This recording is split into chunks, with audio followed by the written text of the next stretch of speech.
Get your tickets today at freedomsummitchicago.com. That's freedomsummitchicago.com. Sponsored in part by Charles Equipment Energy Systems and by The Income Store. I'm Devin. I deliver sandwiches for Jimmy John's. Freaktown! Population Devin. We'll deliver one sandwich. Minimum freak. Or hundreds of sandwiches. Infinity freak. However many you want. You're mayor of Freaktown, Devin. Freaky fresh, freaky fast, Jimmy John's, freak yeah. I'm Tammy. I get to Jimmy John's early every day. Freak-a-doodle-doo. To bake bread fresh. Freak-a-doodle-do. And we keep on baking throughout the day, so it's always fresh for our customers. That's all. Doodaloo, freak-a-doo. Freaky fresh, freaky fast, Jimmy John's, freak yeah. I used to post to job boards. Only to sort through tons of resumes. Just to find a few candidates for my sales team. My hair salons. That old process was not smart. Then I went to ZipRecruiter. Its technology scans resumes for me to find the right people. And actively invites them to apply. So I get qualified candidates fast. Smart. See why ZipRecruiter is rated #1 by employers in the U.S. Try it now for free at ZipRecruiter.com/free. That's ZipRecruiter.com/free. ZipRecruiter, the smartest way to hire. Based on Trustpilot rating of hiring sites with over 1,000 reviews. For more than a half-century, Mueller CPA and Financial Advisory has provided audit, tax, outsourced accounting, business consulting, and financial advisory services to Chicagoland companies. Mueller provides customized financial guidance to a client base that includes independent business owners, startups, local government, and nonprofits. I'm with Dave Nissen, Mueller Managing Partner. Thanks, Dan. Mueller values being part of the community for the last 50 years, meeting our clients' financial service needs. A major component of meeting those needs is our professionals' superb knowledge and their ability to deliver timely and quality solutions to meet our clients' challenges. Whether you're interested in tax minimization strategies, looking to expand your business, or need assistance with business planning, our team can help. Our goal is your company's financial success today and over a lifetime. For questions about how the recent legislative changes can specifically affect your business or how to effectively plan for these changes, call Dave Nissen at 847-888-8600 or visit MuellerCPA.com. That's Mueller, MUELLER, CPA.com. When you're looking for a caring dentist and an experienced dental staff who'll treat you like family, then it's time to call Dr. Y at Oaklawn Dental LLC. Dr. Yerkes and his team will create a smile that you'll want to share with family and friends. Go to oaklawndentist.com for a complete list of services, or call Oaklawn Dental for an appointment with Dr. Y at 708-424-5700. And for a limited time, get a $100 credit on your new account. Call 708-424-5700. Oaklawn Dental LLC for the smile you deserve. The T.J. Martell Foundation, music's promise for a cure. To learn more, visit tjmartell.org. That's tjmartell.org. 5:11. Let's get an update on the early morning roads in the Alarm Detection Systems Traffic Center with Jim Talamonte. On Chicago's west side, police activities, 4th, 18th, and Costner. Cicero, crews clearing, investigating crash, southbound Cicero at Roosevelt. About I-57, traffic's heavy Holstead at the merge after overnight construction. In about a 5-minute delay, it's 20 minutes, I-80 to the Ryan. Bishop Ford, 17 minutes, 80-94 to the merge, side 115th to 103rd. The other expressways and tollways are looking good as traffic builds for the morning rush. The Tri-State Tollway, the O'Hare Oasis, is now closed. Structure will be demolished, but the gas stations will remain open there. Roadwork starts today on the north side of northbound Lakeshore Drive, Bryn Mawr to Hollywood at the right lane. I'm Jim Talamonte from the Alarm Detection Systems Traffic Center on AM 560 The Answer. Chicago's Morning Answer starts next. Your official Chicagoland weather forecast from the 1-hour Heating and Air Conditioning Weather Center with our meteorologist, Kevin Snyder. Today, warm and humid with clouds and sun. An afternoon shower or a thunderstorm around, high 85. Tonight, overcast and humid with periods of rain and a thunderstorm with a low of 62. I'm Kevin Snyder on AM 560, The Answer. 78 at O'Hare, 73 Midway, 71 in Aurora. And your next news update is at 5:30. Chicago's Morning Answer with Dan and Amy starts now on AM 560, The Answer. This hourly segment is brought to you by The Lou Bridges Show, a show about the truth of the foreclosure crisis. Saturday mornings at 8 on AM 560, The Answer. This is Chicago's Morning Answer with Dan Proft and Amy Jacobson on AM 560, The Answer.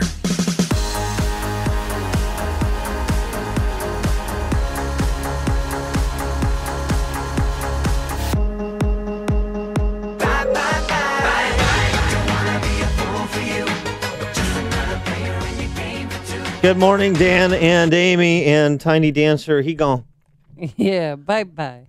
No third term for Rahm Emanuel. Take your calls, 312-642-5600, turnkey.pro answer line, 64636DA, turnkey.pro text line. You tell us who you'd like to get, and I'll tell you who you're likely to have. Here's Rahm making the big announcement with Amy Rule standing next to him. Today, the time has come to make another tough choice. As much as I love this job and will always love this city and its residents, I've decided not to seek re-election.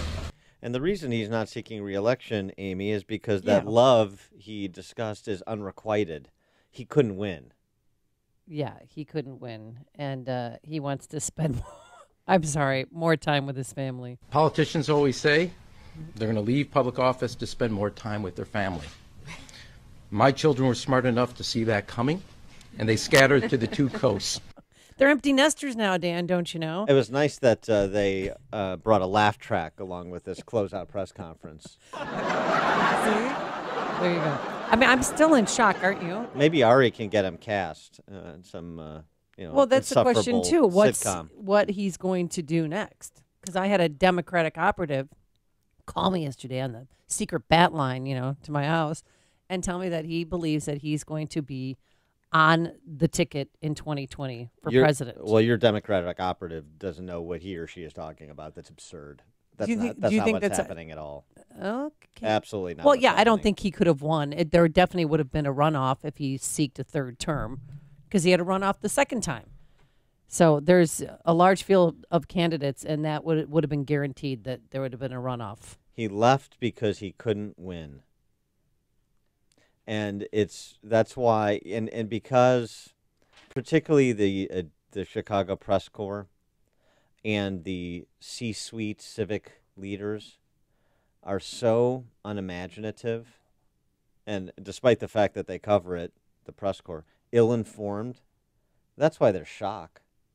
Maybe that shock will engender a course correction for their lack of imagination and their lack of attention to detail. They thought that Rahm was inevitable.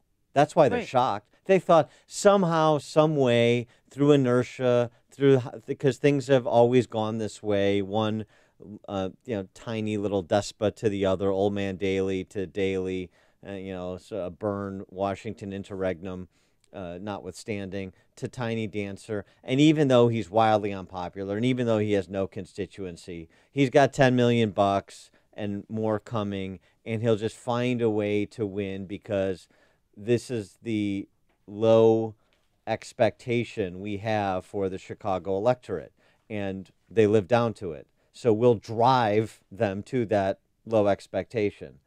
So that's why they're shocked. You shouldn't be shocked. We talked about it on this show. We talked about with the field as it's currently constituted. What did I tell you? I think the next mayor is going to be Lori Lightfoot. Yeah, I'm hoping for Paul Vallis. But the field is going to change. But that's the thing. If new candidates jump in now, what's wrong with them? They didn't have the cojones to enter their name while Rahm Emanuel was still in the race. Because I won't respect he or she for doing that. I don't want any late entries into this. But now that people are now that he's out, people are going to be contributing more to other people's campaigns, and we'll find out where people stand. Just watch your mouth, because watch it, Tootsie. You don't tell me that Toni Preckwinkle doesn't have cojones, because I know she does. But did you see? I mean, during the press conference, it was so strange because Amy Rule, and I do respect her for this, never wanted to be First Lady of Chicago. So she did things, quietly. She built her Rahm built her little boathouse, near Addison and Rockwell. You know where I saw her last? Where? When I was lunching at the Women's Athletic Club downtown. Really? Yeah. Me and the ladies, and then she was there with a group of her lady friends. Yeah.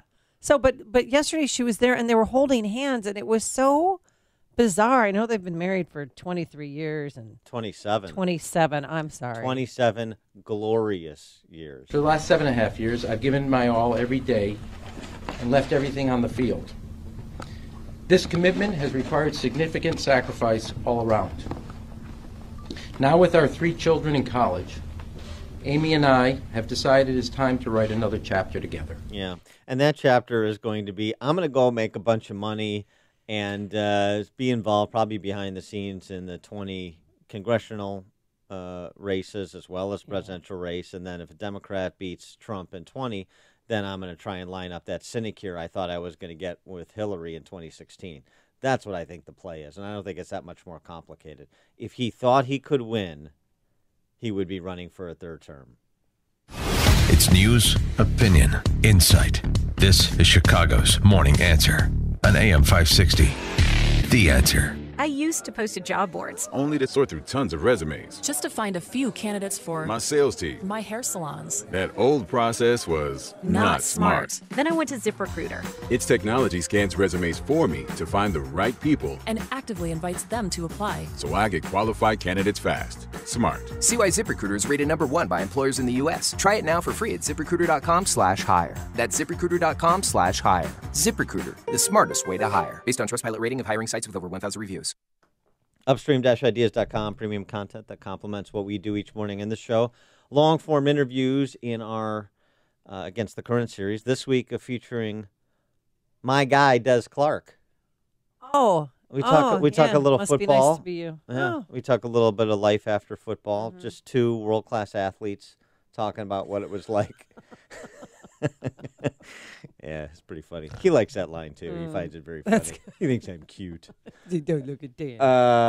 Podcast for Illinois Rising program covering state policy and politics. Our Follow Logic Man on the Street segments and Heart of the Matter, a series featuring professional women speaking collegially about the important issues of the day, sometimes at the Women's Athletic Club with me. And don't forget our sister site, defendhomeowners.com, defendhomeowners.com. Free property tax report on your home and updated regional reports on home sales and property taxes in your community.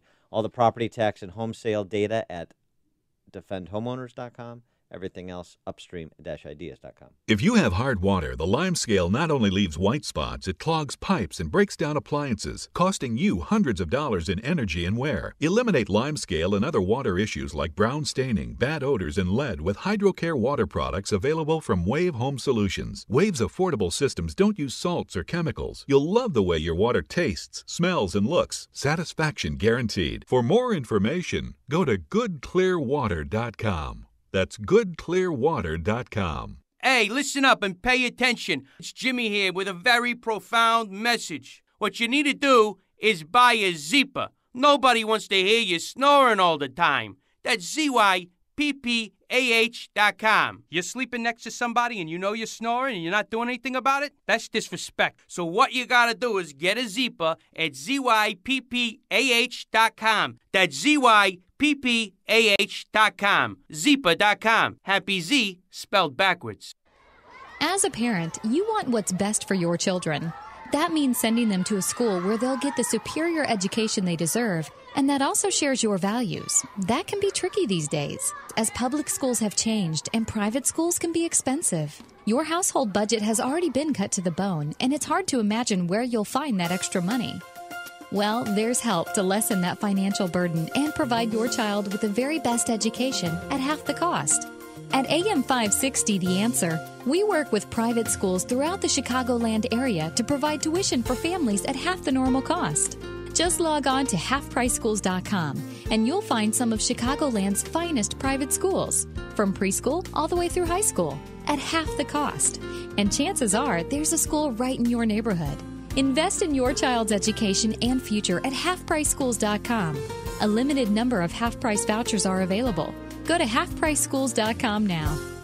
When the need for senior care arises, there's no place like home. Your loved ones should never have to give up living at home. Visiting Angels will provide home care for your mom or dad at home up to 24 hours per day, including personal care, meals, and light housework. You'll select your professional caregiver with Visiting Angels. Look up visitingangels.com or call 877-374-LIVE. That's 877-374-LIVE. Franchises are available. Visiting Angels, America's choice in senior home care. Copays, codes, coupons. Searching for savings on prescriptions is so complex, it's like you need a doctorate degree. Fortunately, CVS Pharmacy employs thousands who have one, our pharmacists. Plus, we built a proprietary search tool to help them find you savings on prescriptions. You don't need to know all of that complicated stuff. You just need to know someone who does. Your friendly doctor of pharmacy at your local CVS. Savings vary. Not all patients eligible for savings. Ask pharmacist for details. AM 560, The Answer. Dan and Amy, remembering Tiny Dancer, your favorite accomplishment at Tiny Dancer, is it the higher debt per capita than Chicago? Is it a violent crime rate more than that of L.A. and New York combined? Is it the CPS sex scandal? Because I learned yesterday 1,800 CPS employees and volunteers did not pass their background check. 18, and one is a principal. By the way, I'm not going to tell you where, but one is a principal of a school. Small percentage of a big number, 30,000, 35,000 employees, is a big deal. Yeah. Is it the highest black unemployment rate in the country? Well, they're touting his accomplishments yesterday on NBC, and I was just laughing. One thing that he did do that I want to thank him for. I'm not familiar with him. What was his accomplishment? He extended the school day. School used to get out at 1:45 p.m. Now it gets out at 3 o'clock, and offered full-day kindergarten and pre-K. Mm-hmm. Yeah. They're saying that he helped with food deserts, and that this is really going to affect the getting Amazon HQ here. Right. It wasn't coming, and it's still not. Got it. Let me understand. His accomplishments: extending the school day and subsidizing a Whole Foods in Inglewood. Mm-hmm. There's a 7.5-year record. But I just I'm can't impressed. believe how many politicians are following Obama, calling him brilliant. Well, of course. I'm blessed to call him my friend. Pro forma statements and then from everybody. Durbin. It's the Mike Madigan, all the buddies. It's the Flim Flammer Society. You know, it's the Flim Flamming Mutual Admiration Society. And so everybody chimes in for everybody else when one of the thieves is forced out. Robert in Oak Brook, you're on Chicago's Morning Answer. Hey, good morning, Dan and Amy. Real quick, you just mentioned it. I'm very curious as how there's a bar 2 blocks away from a school, Chicago school now, has no air conditioning, but the bar has air conditioning. How does that work? All the money we've thrown into the school systems, yet people are, anyhow. Dan, I'm curious, who would you put in there if you could, even though it probably will never happen because I think you're a very brilliant man, and who would you like Damning to me see? with faint praise. Thank you. I'm just saying, who would you like to see get in there who might be able to, remember, you're trying to change chicken, into chicken soup, so it's not going to be easy. Thanks for the call, Robert. Who would I like to see? I mean, obviously you want to go with a rapper of some sort. Don't give Kanye or Chance? Well, Chance, I think, is more au courant. Kanye, I believe he kept Kim's wedding dress here to establish his residency in case he ever wanted to come back. Well, he does own his mom's house, the house he grew up in. They're going to turn that into a museum, don't you know? But that could be, How so about, you could establish residency here. I mean, Fred Hoiberg his nickname is the mayor, so maybe, but he's in Hinsdale, I believe. Yeah. I just think if anybody throws, starts running for mayor now, again, you're scared of Mayor Emanuel, so you didn't take the challenge, but now you want to jump in the race. I just think you look like a wuss. I agree. What about perhaps a former high-profile network affiliate news reporter? I have no idea who you're talking about. From the north side. That is rich, vote-rich territory. Right. You could have a Maya Pawar head up your north side program. Don't give a Maya Pawar. You know what? What if he runs? I bet he'll run. Yep. Well, I mean, so the new names being discussed in addition to the names now, I mean, it's everybody under the sun, right? Lisa Madigan, not going to happen. Valerie Jarrett. What? Sure, of course. We mentioned Preckwinkle. Oh, come on. Didn't want to take on Tiny Dancer 4 years ago, had no interest in this. Now she's sort of expressing, I don't think she's got the stomach for it, but she would obviously be the front runner if she got in. Roderick Sawyer, Scott Wagaspack, your congressman from the Mike Quigley? Our gang. Yeah. Not Quigley. Quigley, no. Yeah, Quigley.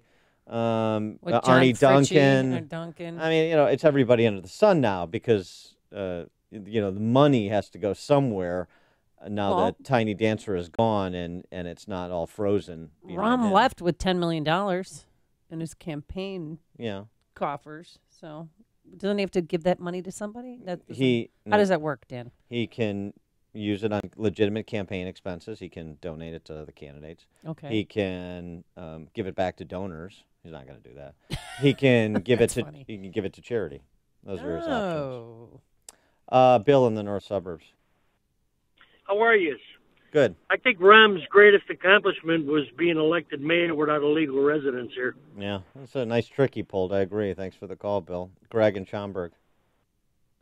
Hey, Dan and Amy.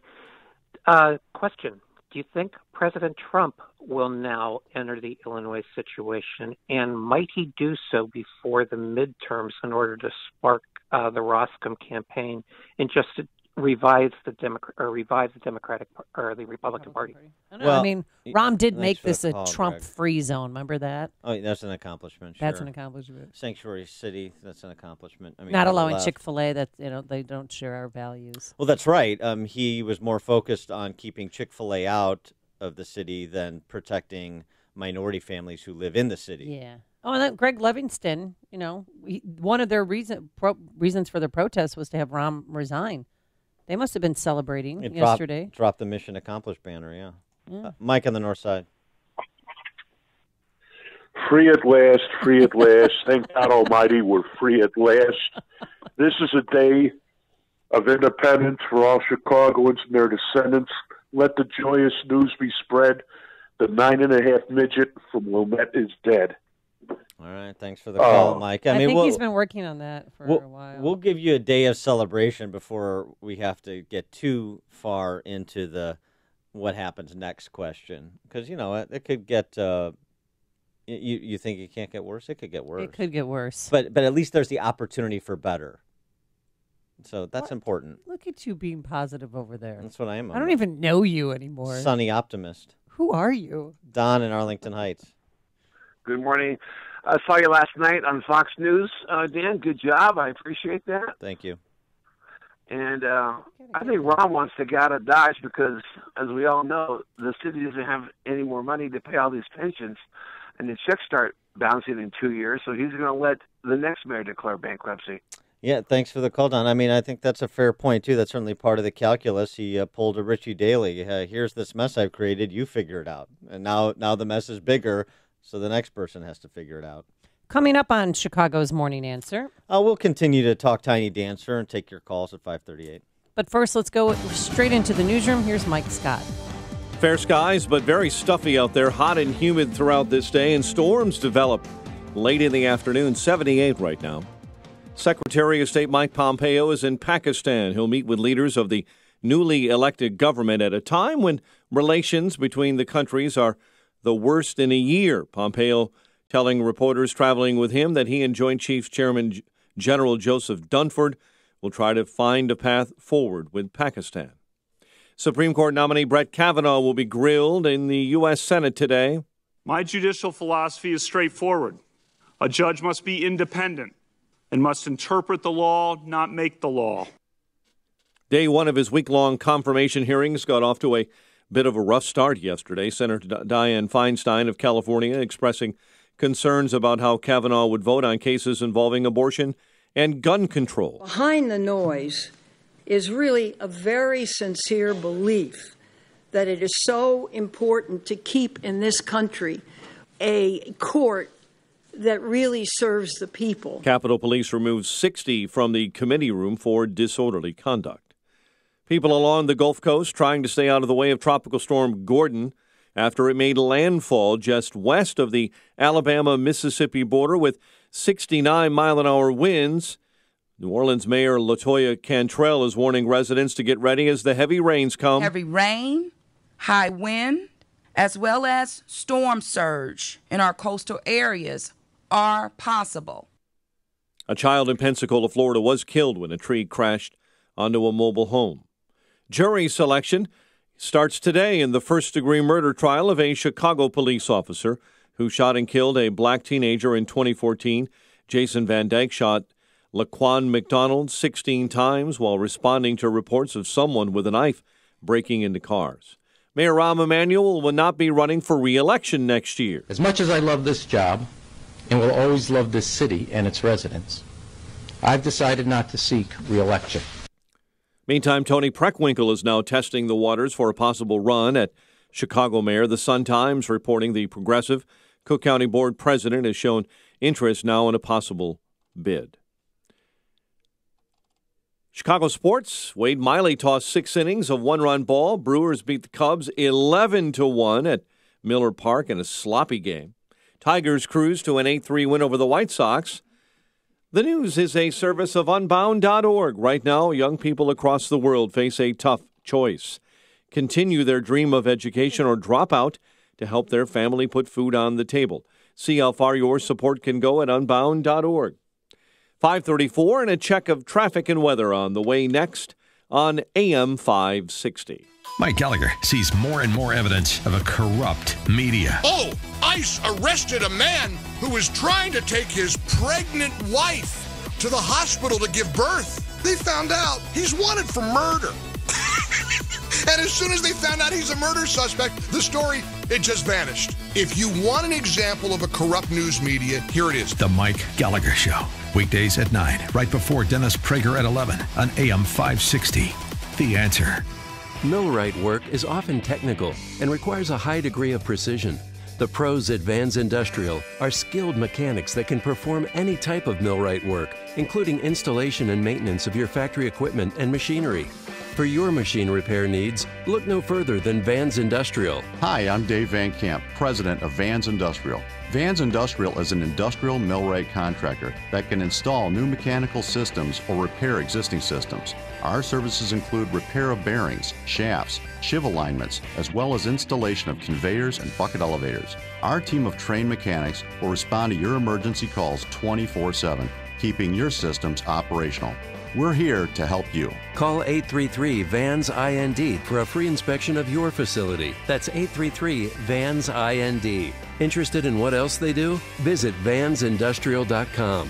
That's VANS Industrial.com. Quality craftsmanship since 1964. A glass of wine on the patio at day's end. Laughter from your teens and their friends gathered around the crackling fire of your new fire pit. This is the private oasis that AM Woodland Outdoor Design can create for you. Your outdoor space should be a reflection of your family's personality and a true extension of your home, not just a place to set your grill and furniture. A well-designed and constructed outdoor space can add significant value to your home and bring endless days of enjoyment. Spend more time together as a family, entertain friends, or just have a personal sanctuary to relax and de-stress. The expert team at AM Woodland Outdoor Design will guide you through every step of the process.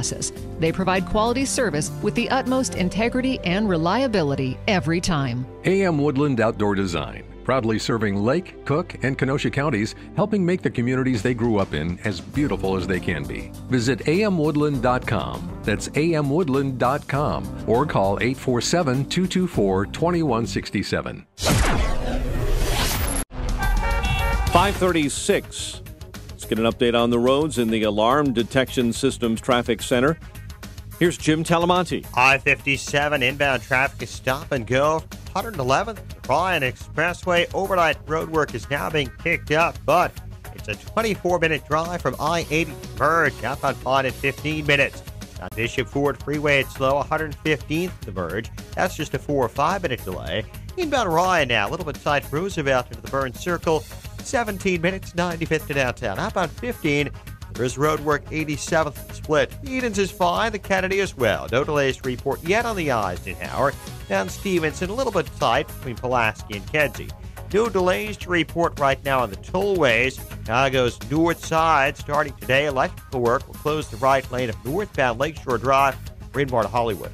I'm Jim Talamonte from the Alarm Detection Systems Traffic Center on AM 560 The Answer. Chicago's Morning Answer continues next. Your official Chicagoland weather forecast from the 1-hour heating and air conditioning weather center. Warm and humid. Sun this morning, clouds later in the day, and then an afternoon shower with thunderstorm as we build toward evening and a high of 85. Currently 77. Next news coming up at 6. Chicago's Morning Answer with Dan and Amy continues next on AM 560, The Answer. This hourly segment is brought to you by Empowered Investing, the show dedicated to investors. Saturdays at noon on AM 560, The Answer. Don't miss David Clark and James O'Keefe at Freedom Summit 2018. Get your tickets today at freedomsummitchicago.com. Good morning, Dan and Amy. We're talking about Tiny Dancer's list of accomplishments, which is shorter than that leaflet on Jewish sports legends from Airplane. Would you like something to read? Do you have anything light?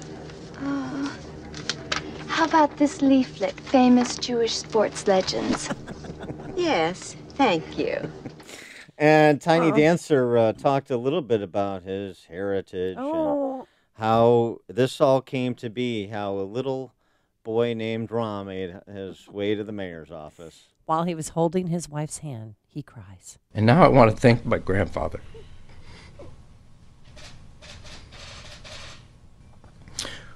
Who at the age of 13 took an enormous chance a century ago, immigrating here from Eastern Europe to flee the pogroms prosecuting Jews, to meet a third cousin he did not know in a city whose name he could not pronounce. Heard this story before. In 4 congressional runs on the north and northwest sides of Chicago, and in 2 races for mayor, you, the people of Chicago and on the north side, cast aside old history and voted for a Jewish kid with the middle name Israel. I will always be profoundly grateful for that. Yeah. And what it means to my family. Sure, and we'll be profoundly regretful, or at least we should be. His grandfather, I'm sure, was a great man. It skipped over Ram, that greatness. This is a story we've heard before. This is a rap he's given before, and I don't know. I just I'm in Ariana Grande space. I got no tears left to cry for this guy, honestly. And the intensity of the dislike. There was a picture that was circulating yesterday. Ram, I think at one of the airports, or maybe it was a school, it's hard to say, but he was extending his hand to shake the hand of a black woman, and she was just looking at him with her arms crossed like this.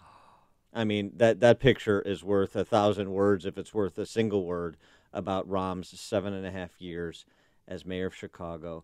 Complete and utter catastrophe. Closed schools, increased our property taxes, city's crime-ridden reputation, not to mention the homicide rate. And then you have the Laquan McDonald shooting. And, with me, timing's everything. Why did he choose yesterday? On the eve before jury selection for Laquan McDonald, right after school starts, he's at this opening at one of the CPS schools, or the first day back at school, and then he called this impromptu press conference for 10:45 at City Hall. Nobody really saw this coming. Well, people saw it coming. The timing is the issue, but it makes perfect sense, actually, and it makes perfect sense to do it before the trial, because he doesn't want the outcome of that trial or whatever consequences are attendant to the outcome of that trial, whatever reaction occurs on the streets after that trial, to force him out, to be perceived as forcing him out, that he abdicated after the Laquan McDonald trial. So he's getting ahead of it because he looks at it and he says, the calculus isn't going to change very much. If anything, probably after this trial, it gets worse for me. And it's pretty bad now. So that's what I think he did. Here's the other thing. That the whole, just in terms of what a slimy political character he is. I'm sorry. I know he's on his way out, and this is the moment where we're supposed to be gracious. He hurt this city. He made this city worse in every single measurable way. So I'm not going to, because he's crying and he's telling his family history, somehow that all gets washed away. Maybe for some people, and maybe I'm heartless, but not for me, because I want to focus on what he did and didn't do versus the promises that he made and all the bull jive that so many people bought when he came to town back in 2010 to run in the 2011 cycle. Emanuel talking about his sacrifices. This is the thing that just galls me. All that he sacrificed to do this job. For the last 7.5 years, I've given my all every day and left everything on the field. This commitment has required significant sacrifice all around. Now with our 3 children in college, Amy and I have... Yeah, next chapter. Sacrifices. I don't want to hear a politician tell me about how they're sacrificing to run for office. Then you know what? Don't do it. I don't want to hear a politician or an overpaid athlete tell me about their sacrifices. Colin Kaepernick. Oh, what he said, the sacrifices right. I've made. He sacrificed everything. Colin Kaepernick, I looked at his to stats. believe in communism. I sacrificed everything. That's why I got this Nike campaign. I mean, the Colin Kaepernick is a good example because Tiny Dancer's political power, political story, can't be told completely and honestly without telling the story of how his political position allowed him to leverage that for $20 million in a year and a half. Working as a guy introducing people at Wasserstein Perella. That's how much he made. In between Congress and the running for mayor. Yeah. And now he'll go make untold tens of millions more because of his relationships and financial services with those rent-seeking those amoralists. Who did business with the city. I mean, he's got endless connections to make money. But so just sacrifice and... it is so disingenuous. It shows such a lack of respect for you. So when you hear the love that I have and I'll always be here and now my greatest job is to be citizen and to... This, you mean? It will fill my eyes with tears to leave a job I love. And already my heart is full with gratitude. We've worked together. We have celebrated progress together. And we've grieved together. Amy and I have made friendships across this city that will last a lifetime. Yeah, it's nice. I'm glad. I you want guys to will thank keep Amy everybody together. for being such a remarkable First Lady. What? What's the First Lady? We've been together for 27 years. Yeah. Okay, come on, snuggle up. Come on. And when we got married, I told her I would never run for office. And I'm about 6 elections behind the 8 ball. Yeah, well, so you lied to her like you lied to everybody else. I would run for office, and that's 6 elections later. That sounds like a great marriage. That's a punchline? I told her I would never run for office. But he was compelled to sacrifice. He's done so much. Compelled to sacrifice the 6 elections. I'm so tired of hearing this nonsense from ruling class Pauls who are just using this to, one, give their life meaning. I need a title. The Napoleonic complex that afflicts the Chicago Democrat lollipop gang. Okay, sure, that's apt, and also the complete lack of humility about what happened on your watch. He's getting pushed out. That's what's happening, not by the insiders this time. He's actually getting pushed out by the residents of Chicago. And I would never vote for him. I know you don't get up at a press conference announcing you're not seeking re-election and say, I suck. I'm not naive. I know. Yeah, but he could be honest and say, I have failed the people of Chicago in certain ways. In other ways, I've benefited. I've helped them. Yeah, I wish I can. But he can't do that. Because it was always about him. I mean, I remember hearing him saying to me, I want to be the first Jewish Speaker of the House. I want to be the first Jewish mayor of Chicago. It was always about him and his needs and what he wants on his headstone when he dies. Do you think that he has reserved the Valerie Jarrett suite at the Ronners Amalfi Coast compound so they can abdicate together? Right? I mean, after November, now he doesn't have to wait to lose in February or April. Now Ron and Ram get the wine club back together and right off into the sunset. Still wonder if they drink white or red wine. What do you think? It depends on what they're having to eat. Or maybe a Zinfandel? Oh, my gosh. If they drink white Zinfandel, I'm going to send them a pea hat. Those two seem like spritzer guys to me. Oh. Joanne in Schaumburg, you're on Chicago's Morning Answer. Good morning, Dan. One thing that Amy didn't mention in her list of what Ram has raised on the Chicago taxpayer is our water bills. My water bill went from $400 a year in 2009 to 2018 $1,240 a year. Yeah. Outrageous. Yeah, Thanks extra for the call, taxes Joanne. too. And then the garbage tax, which you get through your water bill. Yeah, I mean, the nickel and dimes turned into Every month, $10 $5 and $10 and $20 and $100 and $500. I mean, it's all government aligned against your interests to take from you indirectly, or sort of, back channel what they can't take directly in imposing a city income tax or graduating the state income tax or, doing things transparently. They have to do it through fines and fees and, tiered increases in water bills and cell fine phone you if taxes. you don't shovel your walkway. I mean, that was ridiculous. $150 tickets for that. Mary in Midway. Oh, I don't go out of my way to follow Ron, but I live in Chicago, so my memory of him will always be, since he started this job to even just recently, every Monday he'd look in that camera, and it was about all the shootings and killings, and he would say, "This will not stand. This will not stand." Yeah. Every Monday morning. It was so insulting. Thanks for the call, Mary. Yeah. Mm-hmm. Our old friend Ron on the South Side. Hey, look here. You know what? I am just so happy I don't have to hear that lying, whining, failure anymore. He was simply a loser, a failure. He ruined this city. So goodbye. Thanks for the call, Ron. And Ron from the South Side, this one's for you.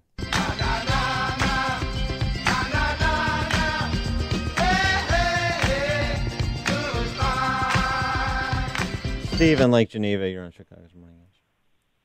Hello? Yeah, hey, Steve. Oh, hey, good morning, Dan. Love you and love Amy. Amy a little than you, Dan, but nothing personal. No, I don't take it personally. He loves you more than me. Oh, I appreciate that. I'm just saying Ron's getting out because he can feel the toilet swirling around him, and he's getting out before it's too late. Yeah, he's like the little tidy bowl man. Thanks for the call, Steve. Listen to podcasts of Dan and Amy from the AM 560 mobile app. Download it today at 560theanswer.com/mobile. I'm Devin. I deliver sandwiches for Jimmy John's. Freaktown. Population Devin. We'll deliver one sandwich. Minimum freak. Or hundreds of sandwiches. Infinity freak. However many you want. You're mayor of Freaktown, Devin. Freaky fresh, freaky fast. Jimmy John's. Freak yeah. I'm Tammy. I get to Jimmy John's early every day. Freak-a-doodle-doo. To bake bread fresh. Freak-a-doodle-do. And we keep on baking throughout the day, so it's always fresh for our customers. That's all. Doodaloo, freak-a-doo. Freaky fresh, freaky fast. Jimmy John's. Freak yeah. I used to post to job boards. Only to sort through tons of resumes. Just to find a few candidates for my sales team. My hair salons. That old process was not smart. Then I went to ZipRecruiter. Its technology scans resumes for me to find the right people. And actively invites them to apply. So I get qualified candidates fast. Smart. See why ZipRecruiter is rated #1 by employers in the U.S. Try it now for free at ZipRecruiter.com/free. That's ZipRecruiter.com/free. ZipRecruiter, the smartest way to hire. Based on Trustpilot rating of hiring sites with over 1,000 reviews. You remember a simpler time when family fun was about having fun. It didn't include the kids glued to their tablets or smartphones. Well, real family fun is back at Go-Bert's Pumpkin Patch. For almost 70 years, Go-Bert's has been Chicagoland's family destination for fall fun. This was the most fun day ever. My parents were there, my kids were there. There was a pumpkin patch, a maze, a haunted house, slides, a train, a fresh market, and there was so much more. I loved it. It's a family tradition for us to visit Go-Bert's every October. The pumpkins are great, the attractions are fun, and the apple cider donuts are to die for. Loved it. One price to get in, and almost all the activities were free. My kids had a blast. Listen to the kids. My mom loves the homemade caramel apples. I have to say, the pumpkin cannon is cool. They got a pumpkin-eating dinosaur. The live giraffe is really cool. I love the jumping pillow and the Pumpkin Express train ride. Go-Bert's Pumpkin Patch in Pingree Grove. Pick apples, explore the pumpkin patch, play games, ride the train. GoBert'sPumpkinPatch.com. Harvesting family memories. That's Dot. She's here to greet me after a long day. She's the only one who wants to be near me when I'm sick. She's my best friend. Thanks to folks like South Suburban Humane Society, Dot went from living on the street to a dog that wears clothes. Yep, I'm that guy. So how did I get so lucky? Before I met Dot, I spent time at South Suburban. Giving to a nonprofit isn't always about giving money or donating food and supplies, although that's appreciated too. South Suburban Pets just want your love. We encourage you to come by the facility, take a dog for a walk, play with Dot's cat friends, or even foster a pet to keep your flexibility. If you're interested in how you can volunteer or donate, visit them at southsuburbanhumane.org. That's right, Dot. South Suburban is a 501c3, which means all donations are tax deductible for individuals and businesses. Text DONATE to 708-866-0065 or visit southsuburbanhumane.org. South Suburban Humane Society, creating a better world for pets and their people. If you're self-employed and your credit is not good and you need fast funding for anything, reach out to 7daybizfunding.com to see if you qualify. Your small business is part of the proud backbone of America. Just because your credit may not be the best, you still deserve access to funding that's quick and easy without all of the delays and paperwork hassles from the big banks. $10,000, $50,000, $100,000. 7-Day Biz Funding will get it done for you despite bad credit. They'll help you get your business funded so you can take it to the next level. If you're self-employed and your credit is not good and you need funding for anything, visit 7daybizfunding.com. Their mission is to help provide small business owners like you with easy and hassle-free funding in 7 days or less. Log on now to 7daybizfunding.com. That's 7daybizfunding.com. Or call now to speak with one of their experienced senior funding specialists. Call 1-800-479-9070. That's 1-800-479-9070 and mention this ad, 7daybizfunding.com. Wow, we've been doing a lot of roofs. And we're ready to do yours. This is Mark Olson. And Greg Olson from Crumweedy. Okay, say it. If your roof is needy, call Crumweedy. Remember that when you need repair or when you need a new roof. It's so important to choose your roofing company wisely. Here's our pitch. Installation. It's the ball game. We follow the manufacturer's specifications, so your warranty is totally intact. Most roofing companies don't do that. When we give you a quote, we give you good, better, and best options. You decide. And we're not going anywhere. We're a third-generation family business. 65 years of doing great roofs. We run the company on good, conservative values. For any roofing problem or need, call your roofing guys, Crumweedy. Do we have any special offers? Sure. Just ask. We'll take care of you. Get all the info at myroofisneedy.com. When your roof is needy, call Crumweedy. 630-595-8020. 630-595-8020. Building owners and managers. Now is the perfect time of year for a service and maintenance agreement with Waukegan Roofing. Since 1914, Waukegan Roofing has been installing and maintaining roofs you can rely on for all of Chicagoland. Our experienced team of professional service technicians is the right solution for preserving the integrity of your new or existing roofing system for years to come. With your dedicated service technician and our multi-point inspection program, we cover all areas of your roof from early detection to preventative maintenance to repairs and everything in between. We're the licensed commercial roofing contractor you can rely on for all your roofing needs. Building owners and managers, now is the time to prepare your low-slope commercial roof for everything that Mother Nature throws at it this year. Call Waukegan Roofing today for your service and maintenance appointment at 877-ROOF-201. That's 877-ROOF-201. Or visit us online at waukeganroofing.com. Waukegan Roofing, installing roofs you can rely on since 1914. Illinois licensee 104000761. AM 560, The Answer. Dan and Amy, part of the conversation about Rahm's departure is necessarily the Van Dyke trial, the Laquan McDonald killing. And you had last week Jason Van Dyke, jury selection begins in his trial this week, give an interview to the Tribune, and then on Monday you had his wife give an interview at Windy City Live. Yeah, she sat down with Val Warner for an hour, and they put the highlights up yesterday on the eve of the trial. And too bad that they couldn't get Tiffany Van Dyke's reaction to Mayor Emanuel Annette making his big announcement. Do you think the mayor used Jason as a political scapegoat? Absolutely. From the minute this all happened, they made my husband a political scapegoat.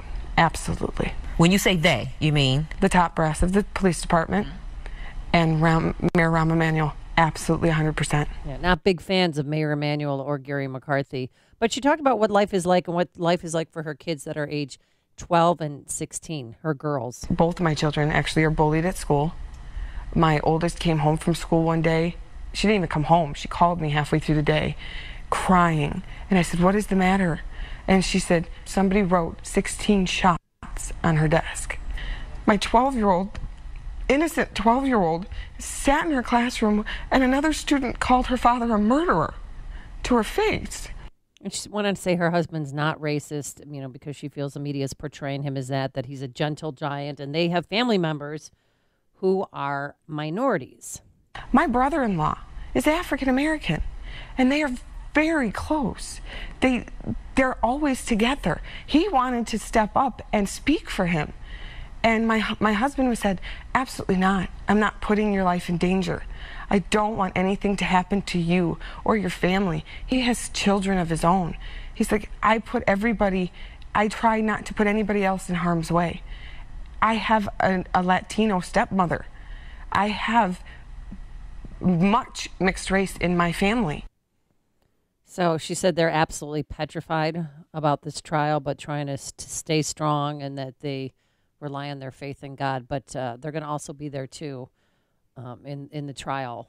Of course. When it begins, to show support. So, well, we'll see how it goes. Obviously, this comes down to less about and I haven't really heard any allegations that he was a racist. This is about his judgment on that night, in that moment. And we'll see. The first thing we're going to find out is the trial going to stay in Cook County. That's a big decision the judge has to make after voir dire, so we'll see.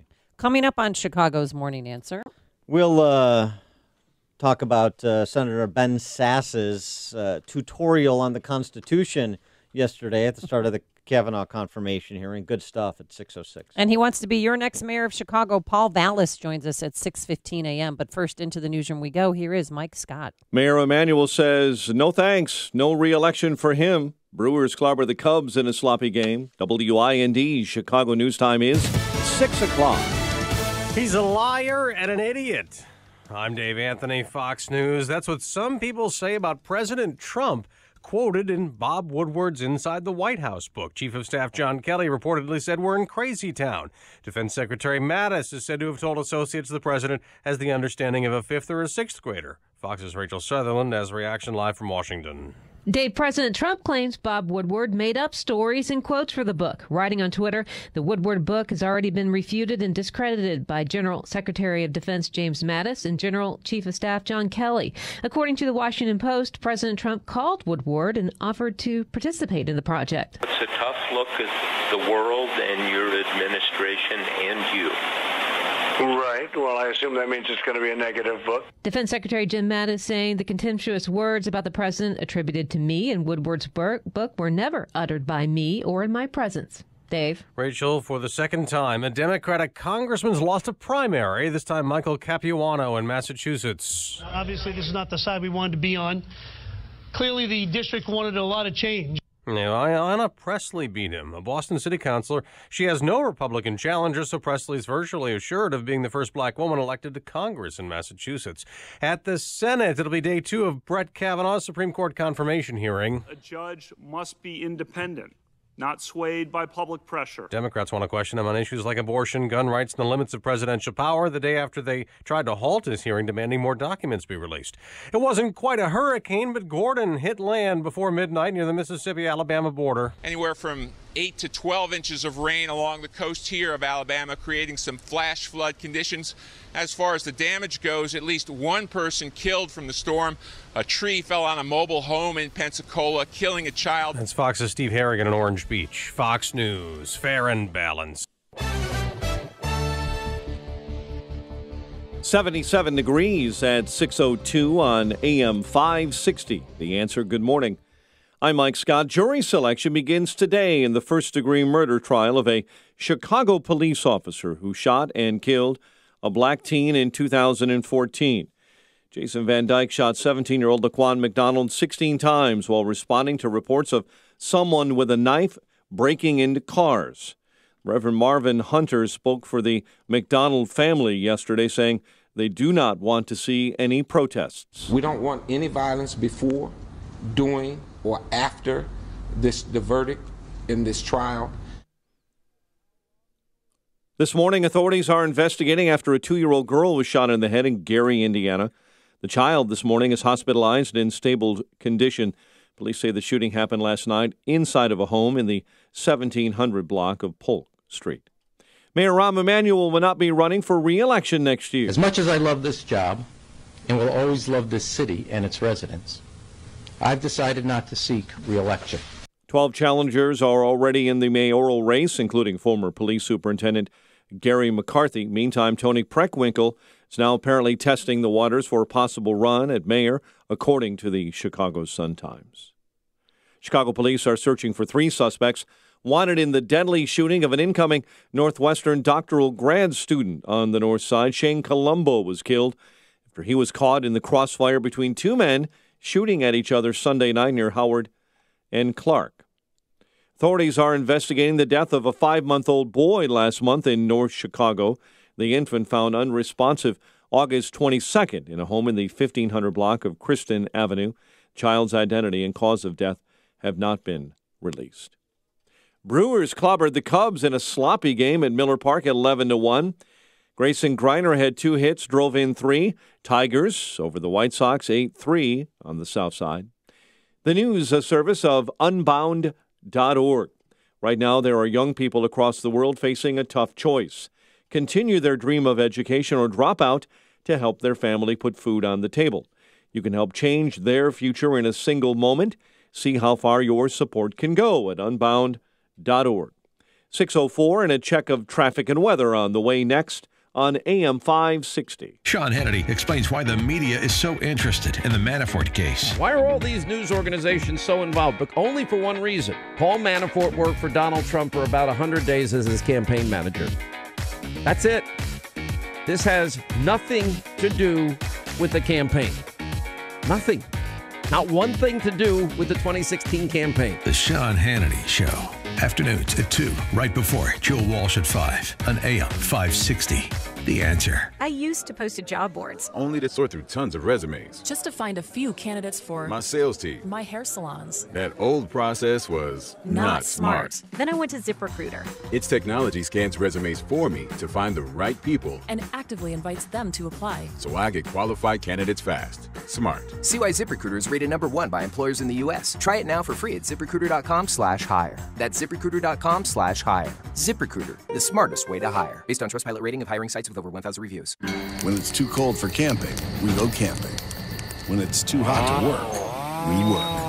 The John Deere Gator XUV 835 comes with game-changing heat and AC and 3 wide seating, so it's never too anything for anything. Nothing runs like the strong, and nothing runs like a Deere. Visit your John Deere dealer to test drive today. Get $400 off the Gator XUV 835M at participating John Deere dealers now through October 26, 2018. See your dealer for details. The following is a paid political announcement.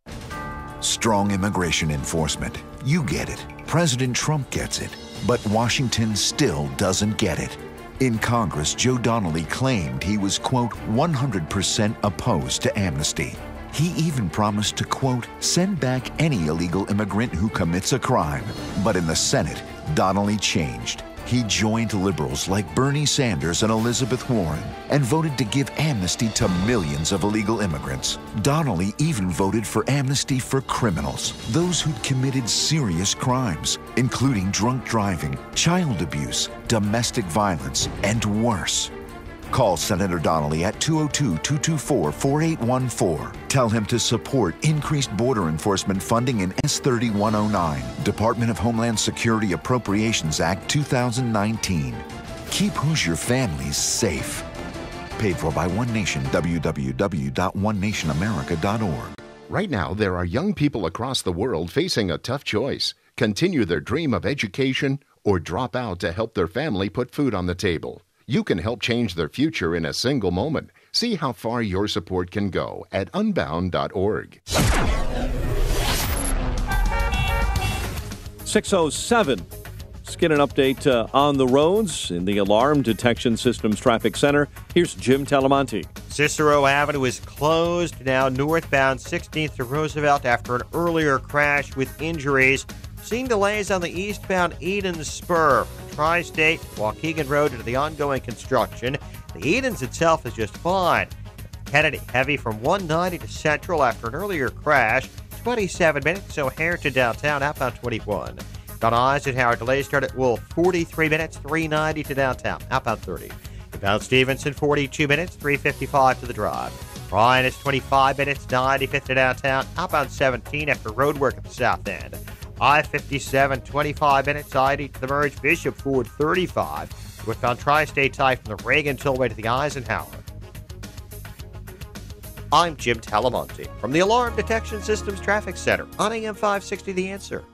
Chicago's Morning Answer continues next. Your official Chicagoland weather forecast from the 1 Hour Heating and Air Conditioning Weather Center with meteorologist Kevin Snyder. Today, warm and humid with clouds and sun. An afternoon shower or a thunderstorm around, high 85. Tonight, overcast and humid with periods of rain and a thunderstorm with a low of 62. I'm Kevin Snyder on AM 560, The Answer. 77 at O'Hare. Next news, 6:30. Chicago's Morning Answer with Dan and Amy continues next on AM 560, The Answer. This hourly segment is brought to you by the Money Hour radio show, Saturday afternoons at 3 on AM 560, The Answer. Brought to you by Pearshell Financial Group. This is Chicago's Morning Answer with Dan Proft and Amy Jacobson on AM 560, The Answer.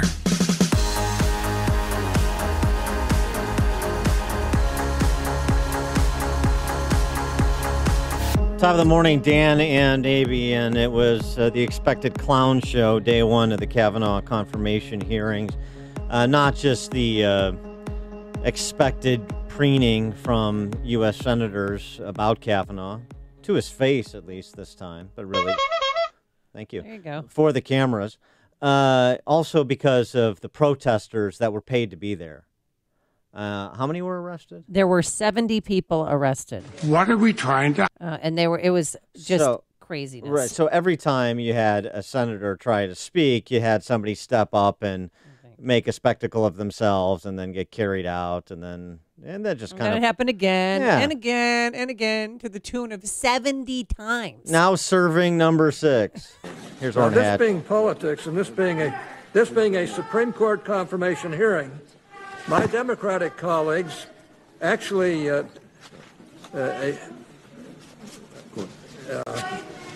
got to admit this is my Democratic colleagues can admit that you're actually a good judge. How long and a does good it take to person get her as out of well. there?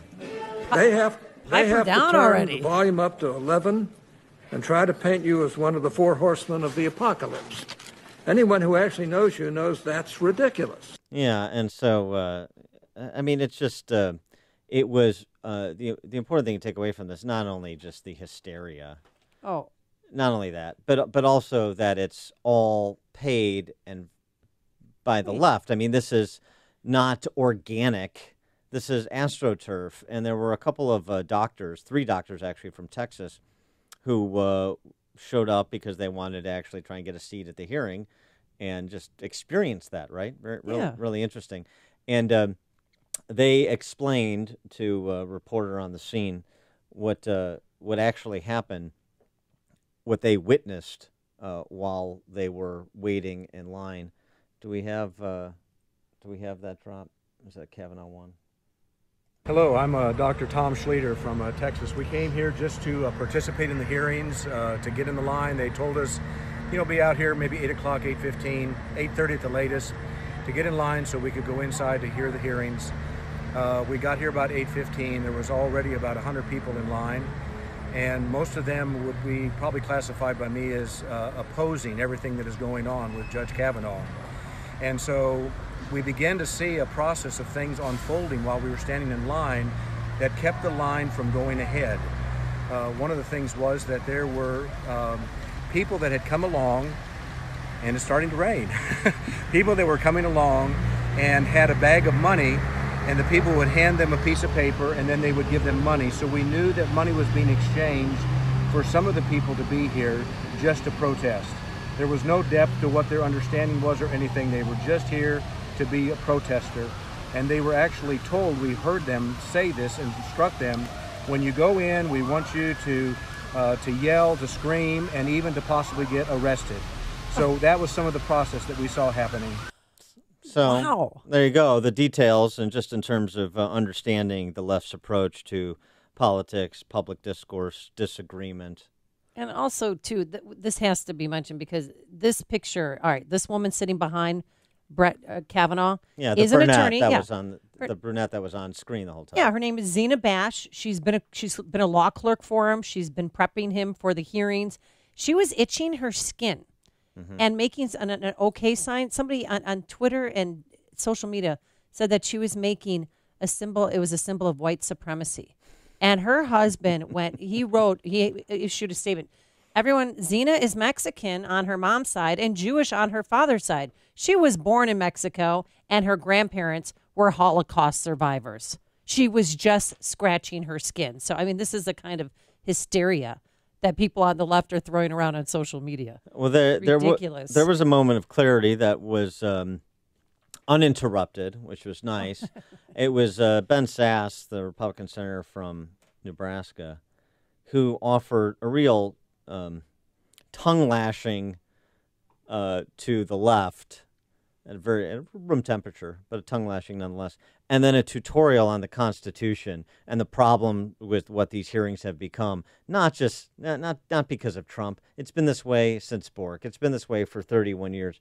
Here's Sasse tearing into the screamers on the left to open. Accused of hating women, hating children, hating clean air, wanting dirty water.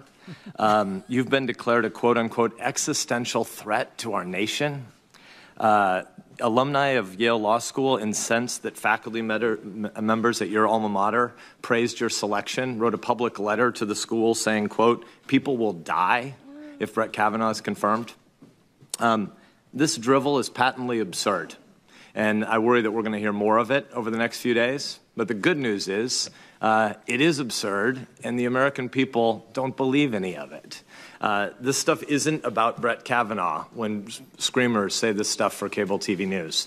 The people who know you better, not those who are trying to get on TV, they tell a completely different story about who Brett Kavanaugh is. You've earned high praise from the many lawyers, both right and left, who've appeared before you during your 12 years on the D.C. Circuit, and those who've had you as a professor at Yale Law and at Harvard Law. People in legal circles invariably applaud your mind, your work, your temperament, your collegiality. That's who Brett Kavanaugh is.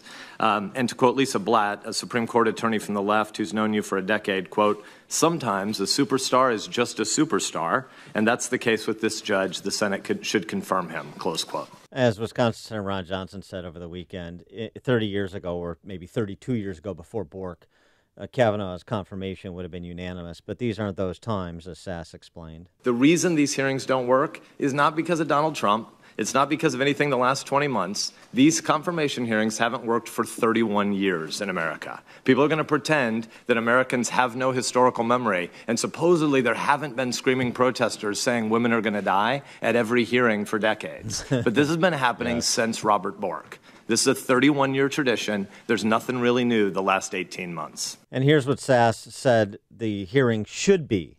Here's what it could be and should be, which is important. What Supreme Court confirmation hearings should be about is an opportunity to go back and do Schoolhouse Rock civics for our kids. We should be talking about how a bill becomes a law and what the job of Article 2 is and what the job of Article 3 is. So let's try just a little bit. How did we get here and how can we fix it? And Sasse then, I mean, he went on for about 14 minutes. What he had to say, at least for the first 7.5 minutes, it should be mandatory viewing for every U.S. history class in every high school in America.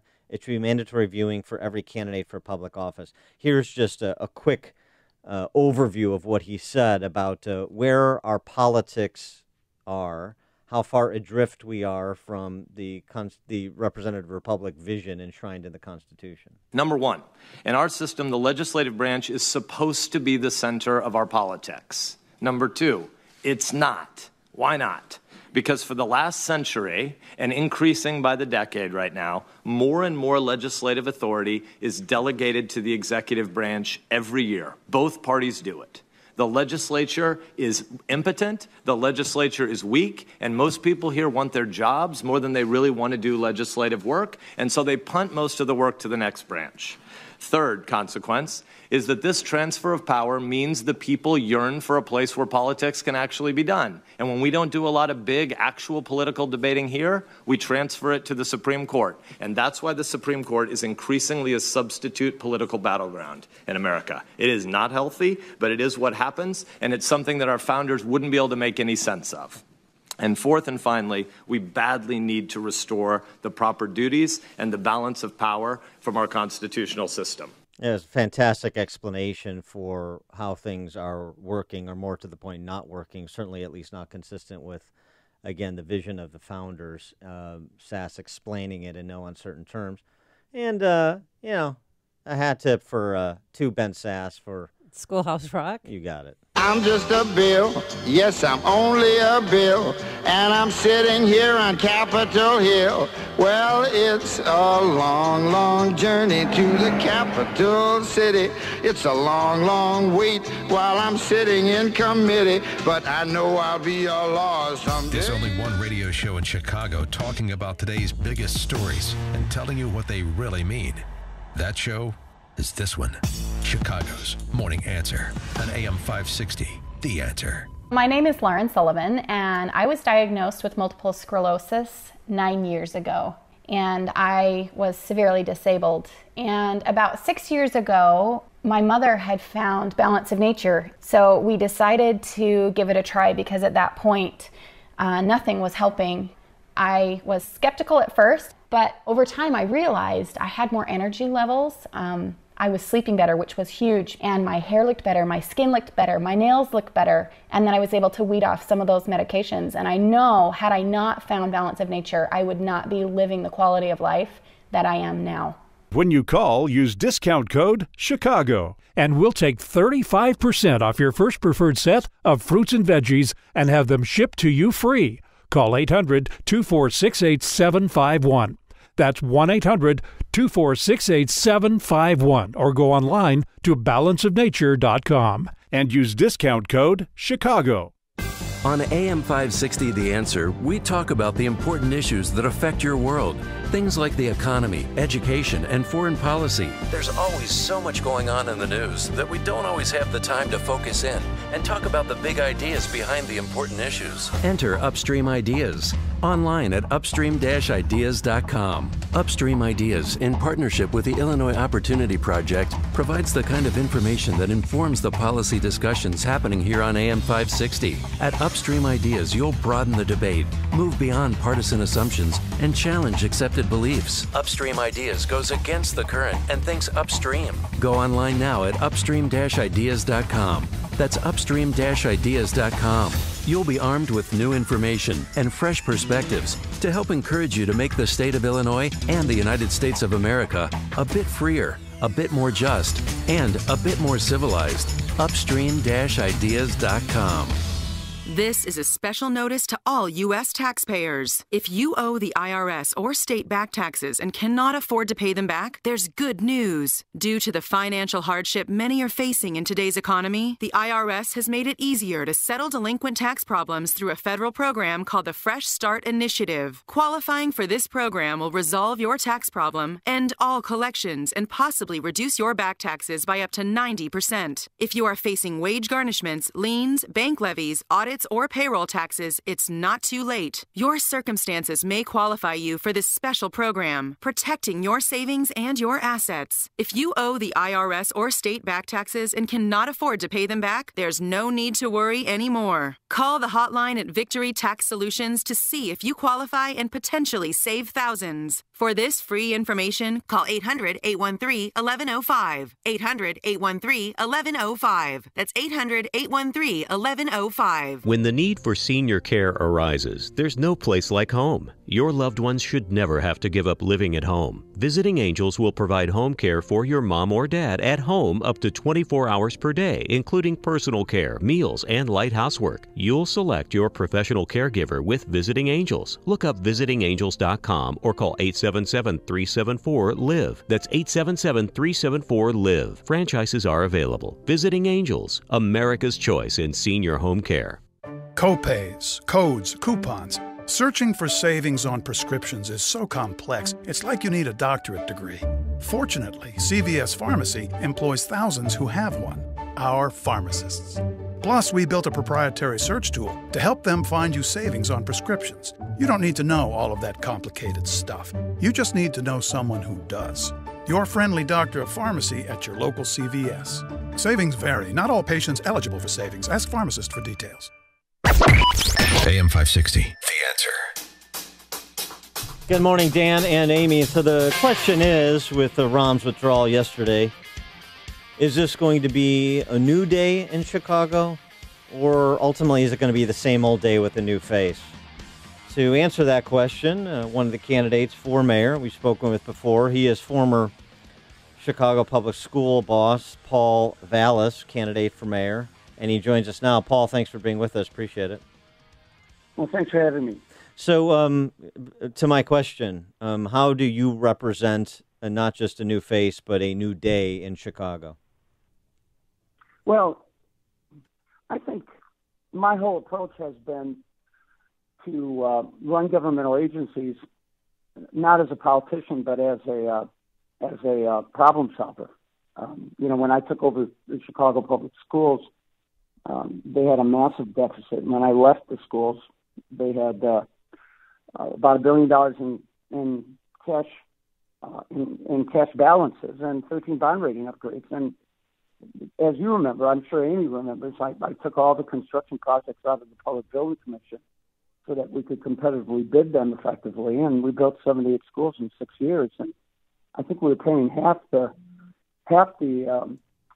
per square footage cost, and that was being spent on other construction around the state, or for that matter, in other cities. So our whole approach toward the schools in those days was to take politics out of the schools and really focus on the kids. And I think that's why we achieved the results. And that's been the approach that I've taken in every single job I've had, whether it was taking over the schools in Philadelphia when the state took over, when the schools were in crisis, rebuilding schools in New Orleans after Katrina. So my approach has always been to be a problem solver and to run the schools as a problem solver, or run any governmental entity as a problem solver and not as a politician. Do you think it's naive to be able to take the politics out of Chicago city government? No. Well, first of all, you've got to be committed to doing that. I think people, I think people use politics when they don't have ideas. A lot of times, the management of government is more about the managing of the message rather than the managing of programs themselves. Yeah. I've always tried to divorce politics from the practice of running the institutions that I've been responsible, while recognizing that we do live in a political environment, but I've always felt that if you communicate to people what the needs are, what your vision is, and how you're going to work to achieve that vision, you can get you can not only get broad popular support, but you can also get broad political support.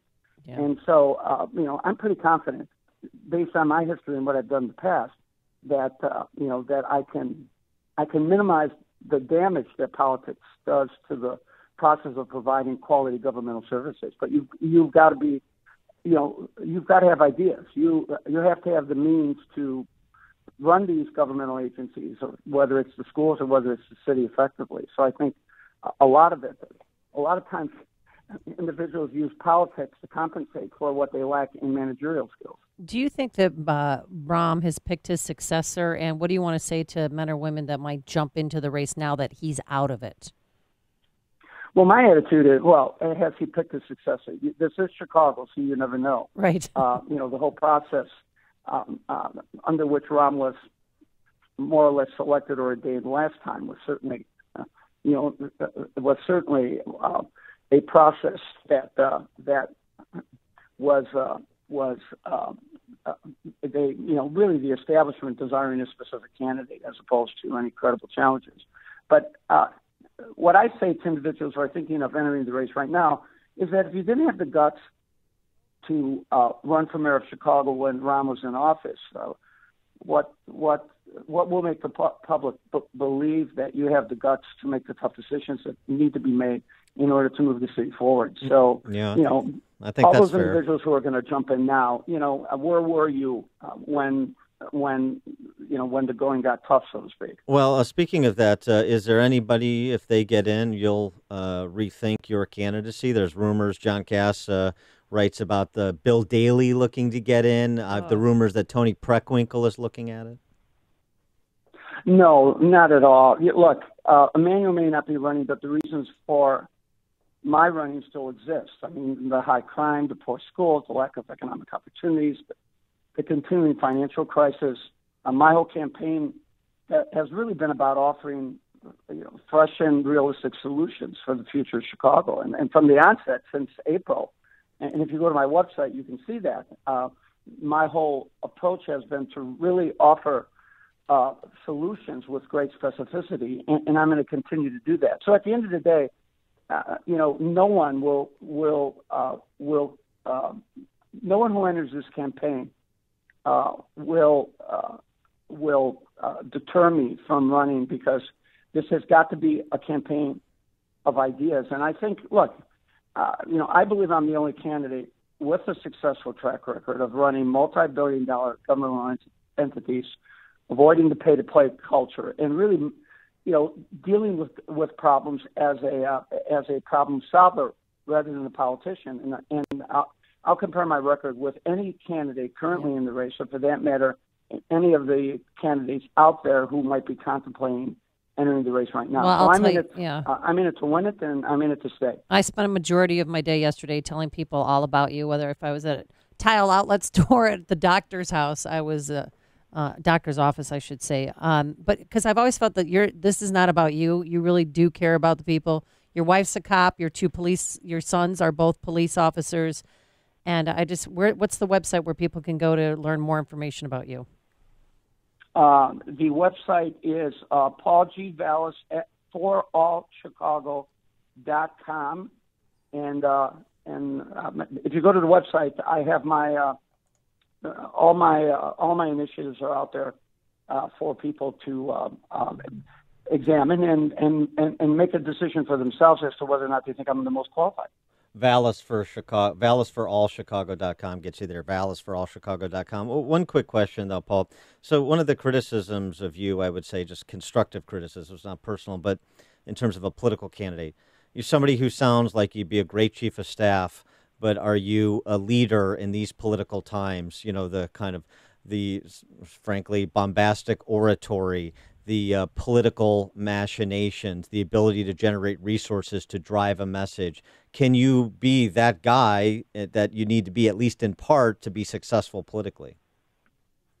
Well, that's always the criticism.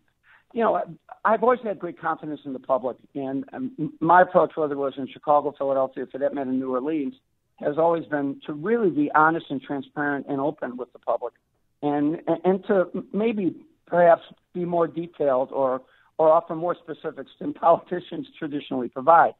Because I've always had confidence in the intelligence of people to really look at the facts and make sound decisions. And I don't think I've ever been proven wrong. So I've always been able to thrive in political environments because I think I've always been able to articulate a vision, and I've always been open and transparent with people. As Amy remembers, there was never a crisis in the Chicago Public Schools where I wasn't front and center the next day or that very day answering questions or explaining what I was going to do to resolve the crisis. So my approach has always been to communicate directly with people and then to let them make their judgments. And I think that's always insulated me from a lot of the political machinations that sometimes interfere with good quality managers. So I'm pretty confident that I'm going to be able to get my message out. People want a problem solver, not a politician, and I don't think it's going to be a question of can I raise enough money. All right, bring on Bill Daley, bring on Tony Preckwinkle. Paul Vallas is staying. The website, VallasForAllChicago.com. Paul, thanks for joining us. Appreciate it. Well, thank you so much. Bye-bye. And he joined us on our Turnkey.pro answer line. Now let's go straight into the newsroom. Without further ado, here is Mike Scott. Fair skies this morning, but still hot and humid throughout this day. 77 right now, heading for a high in the mid-80s with thunderstorms in your forecast for late in the day. Jury selection starts today in the first-degree murder trial of a Chicago police officer who shot and killed a black teenager in 2014. Jason Van Dyke shot 17-year-old Laquan McDonald while responding to reports of someone with a knife trying to break into cars. Internationally this morning, Secretary of State Mike Pompeo is in Pakistan to meet with leaders of the newly elected government there at a time when relations between the two countries are the worst in over 12 months. Connecticut Senator Richard Blumenthal will again today lead the Democrat effort to try and derail the nomination of Brett Kavanaugh to the U.S. Supreme Court. Mr. Chairman, I renew my motion to adjourn so that we have time to conclude our review of these documents. Politically this morning, Democrat U.S. Senator Elizabeth Warren will face off against Republican State Representative Jeff Deal as she battles for his second term and gears up for what also could be a possible run for president. Whatever vulnerabilities Warren may bring to her election bid, any Republican like the 49-year-old Deal faces tough odds in Massachusetts, where GOP voters make up less than 11% of the electorate. Arizona Governor Doug Ducey tapping former Republican Senator Jon Kyl to replace the late John McCain. Nearly 2 decades experience in the Senate, serving alongside John McCain, Senator Kyl is prepared to hit the ground running. Ducey made the announcement in Phoenix yesterday. Tropical storm Gordon hits the Gulf Coast, moving into central Mississippi with 40-mile-an-hour winds. Authorities investigating after a 2-year-old girl was shot in the head in Gary, Indiana. Mayor Rahm Emanuel will not be running for re-election next year. In a stunning move, Emanuel made the announcement yesterday that he will not seek a third term. This has been the job of a lifetime, but it is not a job for a lifetime. You hire us to get things done and pass the torch when you've done our best to do what you hired us to do. 12 challengers are already in the mayoral race. Others are now testing the waters.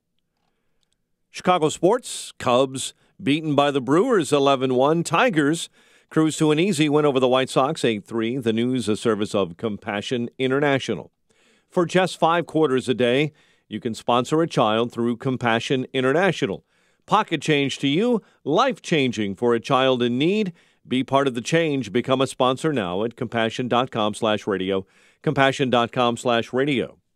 6:35 and a check of traffic and weather on the way next on AM 560. Don't miss Freedom Summit 2018, presented by Geiger Wealth Management, Chicagoland's retirement expert, on Saturday, October 27th. This year, featuring headline speakers, former Milwaukee County Sheriff David Clark and James O'Keefe from Project Veritas. Also appearing, AM 560's Mike Gallagher, Dan Proft, Amy Jacobson, and Joe Walsh. Get your tickets today at freedomsummitchicago.com. That's freedomsummitchicago.com. Sponsored in part by Precision Payroll of America and by Joe Cotton Ford in Carroll Stream. Balance of Nature's fruits and veggies in a capsule. I just wanted to keep you up to date on how things are progressing. So I'm getting Balance of Nature every month, maybe sometimes twice a month, from my friend who had MRI done, CAT scan last week. A very good friend of ours who's a teaching nurse, told me 2 years ago, she's going to be gone within 6 months. I'm so happy that for Balance of Nature, because anything else was just not doing it for her. When you call, use discount code CHICAGO, and we'll take 35% off your first preferred set of fruits and veggies and have them shipped to you free. Call 800-246-8751. That's 1-800-246-8751, or go online to balanceofnature.com and use discount code CHICAGO. If you have pain, I hope you listen up. Hi, it's Mike Gallagher. You don't need to live in pain. Let me repeat that. You do not have to live in pain. Chronic pain is the worst, whether it's from an accident or pain that just develops. Chicagoland, you're in luck. Dr. Ken Candido is one of the nation's most respected and successful pain doctors. He's been voted one of Chicago's best pain doctors several times. Bottom line, he's the pain doctor you need. Dr. Candido of Chicago Anesthesia and Pain Specialists will help you get off pain medication and all of the side effects. How? By finding the source of your chronic pain and fixing it. This is Ken Candido of Chicago Anesthesia Pain Specialists. Let's make you pain-free. Call Dr. Ken Candido and make an appointment with a cutting-edge, respected, and successful pain physician. Go to mypainchicago.com. That's mypainchicago.com. Thousands have been helped with their chronic pain, and you could be the next one. Get the phone number and all the info you need at mypainchicago.com. That's mypainchicago.com. 6:37, a check on the roads in the Alarm Detection Systems Traffic Center. Here's Jim. Metro reports delay on the Union Pacific Northwest line train stop near Cumberland. Mechanical problem. See delays on the eastbound Eden Spur, the Tri-State to Waukegan Road. The inbound Edens itself is tight Cicero Junction. 22 minutes Lake Cook to Montrose outbound 20. Inbound Kennedy, 30 minutes O'Hare to downtown. 13 from Montrose, 8 in the Express. Outbound 22 minutes to the airport. On Eisenhower, delays start at Wolf, 50 minutes, 390 to downtown. Outbound 32. Bound Stevenson now 55 minutes, 355 to Lakeshore Drive, 44 for the Tri-State. Orion, 32 minutes, 95th to downtown. I-57, 25 minutes, I-80 to the Merch Bishop Ford, 40. On Tri-State, heavy in pockets. Reagan till in Lawrence. I'm Jim Talamonte from the Alarm Detection Systems Traffic Center on AM 560 The Answer. Chicago's Morning Answer continues next. Your official Chicagoland weather forecast from the 1 Hour Heating and Air Conditioning Weather Center. Warm and humid today. Clouds and sun this morning will build toward an afternoon thunderstorm late in the afternoon. High of 85. Currently 77. Next news at 7, and Chicago's Morning Answer with Dan and Amy continues next on AM 560, The Answer. This hourly segment is brought to you by Grow My Retirement with Bill Geiger of Geiger Wealth. Tune in Saturday afternoons at 2 for Grow My Retirement with Bill Geiger of Geiger Wealth. You want more than just the headlines? Find out what's going on and what it means with me, Dennis Prager, this morning at 11, right here on AM 560, The Answer. Dan and Amy, and we got the next Trump media melodrama cooking, and it's coming to us in the form of Bob Woodward's book, forthcoming book. Fears? What's it? Yeah, something It's like out that. September 11th. Yeah, Nice but day to choose. yeah, some excerpts have been released, as you know, they're wont to do, to generate hoopla surrounding the book for book sales, and also audio between Woodward and Trump, which is actually quite entertaining. It's about 11 minutes. Yeah, I listened to the whole thing yesterday. Did you? Yeah, but it's just like repeating the same conversation over and over and over. It's mostly about why Bob Woodward couldn't get a sit down with President Trump for his book, and just like all of the logistics and back and forth between Woodward and Trump and Trump's staff regarding their communications with Woodward about getting a meeting. I mean, it was sort of I think it makes sort of silly. Yeah, but I thought it made President Trump look good. Yeah, because Bob Woodward wrote this book, and did he really try to get in touch with President Trump? I mean, did he really make the effort? Well, I'm sure he did, but the back and forth, this was fun in terms of just kind of Trump's reaction now that it's past post and there was no sit down. Trump's reaction to what is to come. I learned something about reporting, frankly, Mr. President. Good. I've got to go Good talk for you. to people and see them outside of the White House and outside of their offices, and gained a lot of insight and documentation. And it's it's a tough look at the world and your administration and you. Right. Well, I assume that means it's going to be a negative book, but I'm sort of 50% used to that. That's all right. Some are good and some are bad. Sounds like this is going to be a bad one. Yeah. Some people cheer, some people boo. That's life. What are you going to do? So it was interesting just how he sort of took it in stride for as much as he supposedly, kind of flies off the handle or is King Lear descending into madness, which Bob Woodward suggested former White House lawyer John Dowd said about Trump, which Dowd denies, by the way. This was part of, though, the exchange where just talking about, Trump, is on speakerphone. He's got a bunch of people. Hey, you come here. Did you talk to this person? Kellyanne, get over here. Bob says he asked. Yeah. I mean, 6 times. What's going on? Hey, here, talk to Bob. Hey, Kelly, you talk to Bob. In fact, she just walked in. I'm talking to Bob Woodward. He said that he told you about speaking to me, but you never told me. Why didn't you tell me? I would have been very happy to speak to him. All right, so what are you going to do? Well, so I have another bad book coming out. It goes on, and what you can count on is that I've been very careful. And Evelyn, are you on? Yes. Evelyn Marge? Duffy, who's Yeah. my Hey, assistant. Stephen. Hello, Evelyn. She Is everybody on? Can we start the call? Because with permission, I tape people for hundreds of hours. Good. And I think there's nothing in this book that doesn't come from a first-hand source. Is that correct? Evelyn. I believe. But are you naming names, or do you just say sources? Yeah, well, it names real incidents. So No, but do you name sources? I mean, are you naming the people, or just say, people have said? I say at 2 o'clock on this day, the following happened, and everyone who's there, including yourself, it is quoted. And I'm sorry I didn't get to ask you about these. I mean, you do know I'm doing a great job for the country. Trump goes into full Trump. He's sort of like talking about the economy and all that he's accomplished. He's sort of uninterested in. He's sort of humoring with Bob Woodward. Yeah, great, good, fine, whatever. Oh, another bad book, big deal.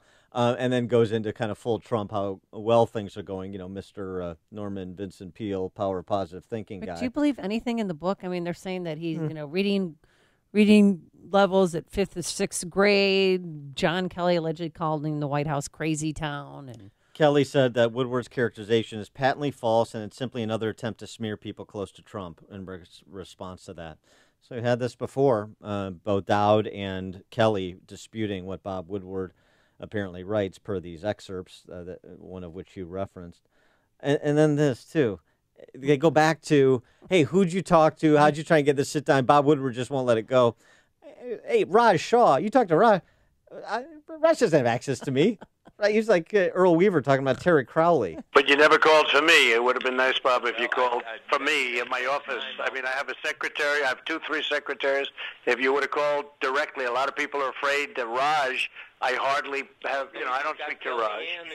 I do, and Kellyanne went to somebody, but she didn't come to me. And she should have come to me. She does have access to me, absolutely. She has direct access, but she didn't come to me. And you know what? That's okay. I'll just end up with another bad book. What can I tell you?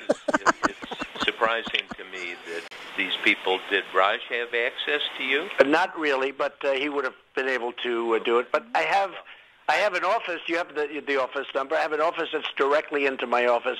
It doesn't matter. Let me tell you what matters. The economy is the best it's been in many, many decades, and it's going to get a lot better. And the country is doing very well. That's what's important. He's like Linda Richmond in Coffee Talk.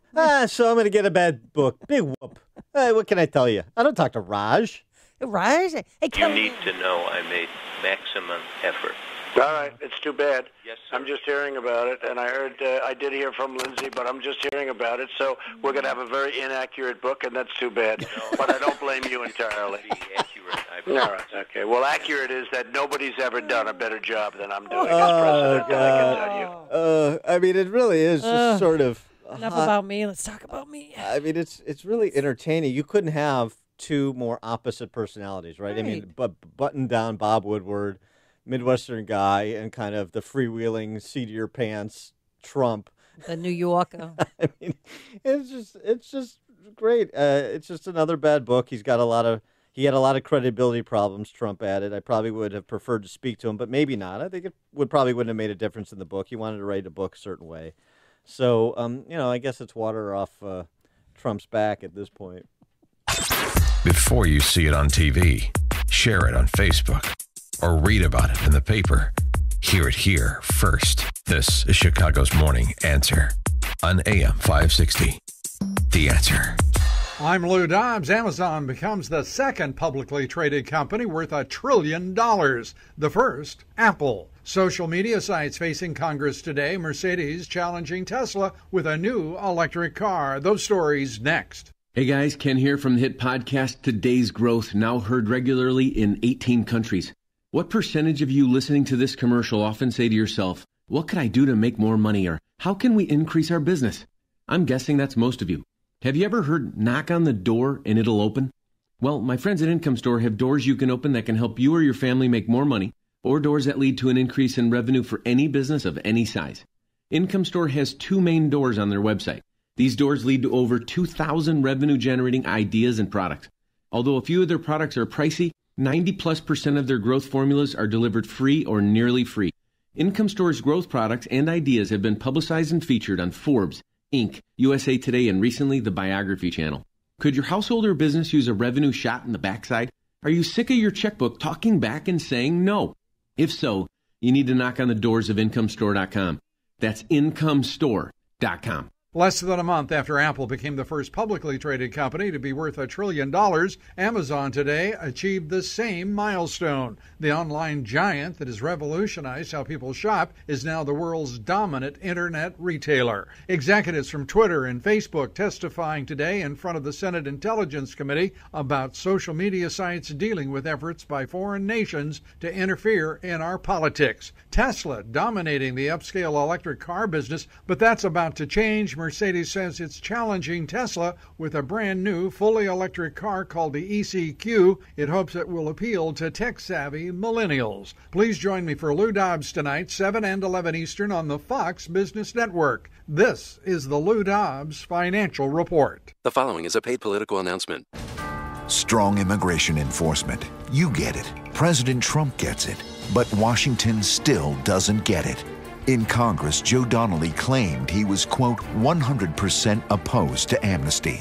He even promised to, quote, send back any illegal immigrant who commits a crime. But in the Senate, Donnelly changed. He joined liberals like Bernie Sanders and Elizabeth Warren and voted to give amnesty to millions of illegal immigrants. Donnelly even voted for amnesty for criminals, those who'd committed serious crimes, including drunk driving, child abuse, domestic violence, and worse. Call Senator Donnelly at 202-224-4814. Tell him to support increased border enforcement funding in S3109, Department of Homeland Security Appropriations Act 2019. Keep Hoosier families safe. Paid for by One Nation, www.onenationamerica.org. As a parent, you want what's best for your children. That means sending them to a school where they'll get the superior education they deserve, and that also shares your values. That can be tricky these days, as public schools have changed and private schools can be expensive. Your household budget has already been cut to the bone, and it's hard to imagine where you'll find that extra money. Well, there's help to lessen that financial burden and provide your child with the very best education at half the cost. At AM 560 The Answer, we work with private schools throughout the Chicagoland area to provide tuition for families at half the normal cost. Just log on to halfpriceschools.com and you'll find some of Chicagoland's finest private schools, from preschool all the way through high school, at half the cost. And chances are there's a school right in your neighborhood. Invest in your child's education and future at halfpriceschools.com. A limited number of half-price vouchers are available. Go to halfpriceschools.com now. For more than a half century, Mueller CPA and Financial Advisory has provided audit, tax, outsourced accounting, business consulting, and financial advisory services to Chicagoland companies. Mueller provides customized financial guidance to a client base that includes independent business owners, startups, local government, and nonprofits. I'm with Dave Nissen, Mueller Managing Partner. Thanks, Dan. Mueller values being part of the community for the last 50 years, meeting our clients' financial service needs. A major component of meeting those needs is our professionals' superb knowledge and their ability to deliver timely and quality solutions to meet our clients' challenges. Whether you're interested in tax minimization strategies, looking to expand your business, or need assistance with business planning, our team can help. Our goal is your company's financial success today and over a lifetime. For questions about how the recent legislative changes can specifically affect your business or how to effectively plan for these changes, call Dave Nissen at 847-888-8600 or visit MuellerCPA.com. That's Mueller, MUELLER, CPA.com. Earnings vary based on your effort. Message and data rates may apply. Do you want to learn how to make money flipping houses right here in Chicago? If so, we have an amazing opportunity for you. We're looking for a small group of motivated individuals to join our real estate investing team. You'll learn our simple 3-step system for flipping homes right here in the local area. This is Than Merrill, star of A&E's hit TV show Flip This House. My team and I are looking for a handful of people in the Chicago area who want to learn how to make money flipping houses in your spare time using other people's money. Chicago is a perfect market for my system, and next week I'm holding a free 2-hour educational workshop where you will learn how to make money flipping homes and how to build long-term wealth with income properties. To get 2 free tickets to Than's workshop, text your 5-digit zip code to 82,000. Seating is extremely limited, so text your 5-digit zip code to 82,000. Text in the next 10 minutes, and you'll also reserve a free copy of Than's Money for Deals guide. Just text your zip code to 82,000. Signature Bank is Chicago's fastest growing independently owned business bank. It's a bank where relationships still matter. Signature Bank knows your name and your story. I'm Dan Proft, and I know this because Signature Bank is my business bank. Do you know your bank's fraud tolerance? I'm Ann Dollagall, Treasury Management Executive. At Signature Bank, we have zero tolerance. While some of the big banks may write off smaller incidences of fraud, we use a multi-layered approach to fight fraud before it happens to our customers. There's been a record number of businesses hit with payments fraud this year. Keeping your business assets safe is our top priority. We are trained, and we will train you to recognize potential wire fraud threats and business email compromise scams. Call us today to find out how Signature Bank can work with your business to fight fraud. Signature Bank is looking for their next success story. To learn more about turning your business vision into reality, visit signaturebank.bank. Signature Bank, helping local businesses succeed. Member FDIC, Equal Housing Lender. AM 560, The Answer. Dan and Amy, Chuck Todd. I'm Chuck Todd. He says that Rush Limbaugh, Matt Drudge, Fox hosts like Hannity and Tucker and Laura Ingraham are exploiting the fears of older white people. They are thriving financially by exploiting the very same free press umbrella they seem determined to undermine. Is that a fair criticism from one Chuck Todd, the host of the venerable Meet the Press program? 312-642-5600, turnkey.pro answer line. 64636DA, turnkey.pro text line. In this bitchy op-ed, he posts... Hey, biatchy. Well, okay. He posted in the Atlantic. Potato. He said there's a new kind of campaign underway to destroy the legitimacy of the American news media, saying that antipathy toward the media right now has risen to a level I've never personally experienced before. The closest parallel in recent American history is the hostility to reporters in the segregated South in the 50s and 60s. Then as now, that hatred was artificially stoked by people who found that it could deliver them some combination of fame, wealth, and power. And then he goes on to say such people include Rush, Drudge, Hannity, Carlson, Ingram. Oh, Ingram, and you were on Laura Ingram's program last night. That's right, and I didn't feel exploited even though I'm an older white person. Did you say something to her? And I did not. I hadn't read Chuck Todd's op-ed at that point. But here's the thing. The whole, the heroic reporter, the intrepid reporter. Chuck Todd is suffering indignities not suffered since reporters were covering the civil rights movement in the segregated South. He's not even out in the field. I mean, I know. Like, hello, Obviously. You sit behind a posh desk and have a cushy job, and you're there because somebody had a heart attack and died. No offense, but that's how he got his job. The self-reverence. I mean, just when you think you have seen... Get over yourselves, people. The greatest example of self-reverence, the greatest instance of navel-gazing, along comes Chuck Todd.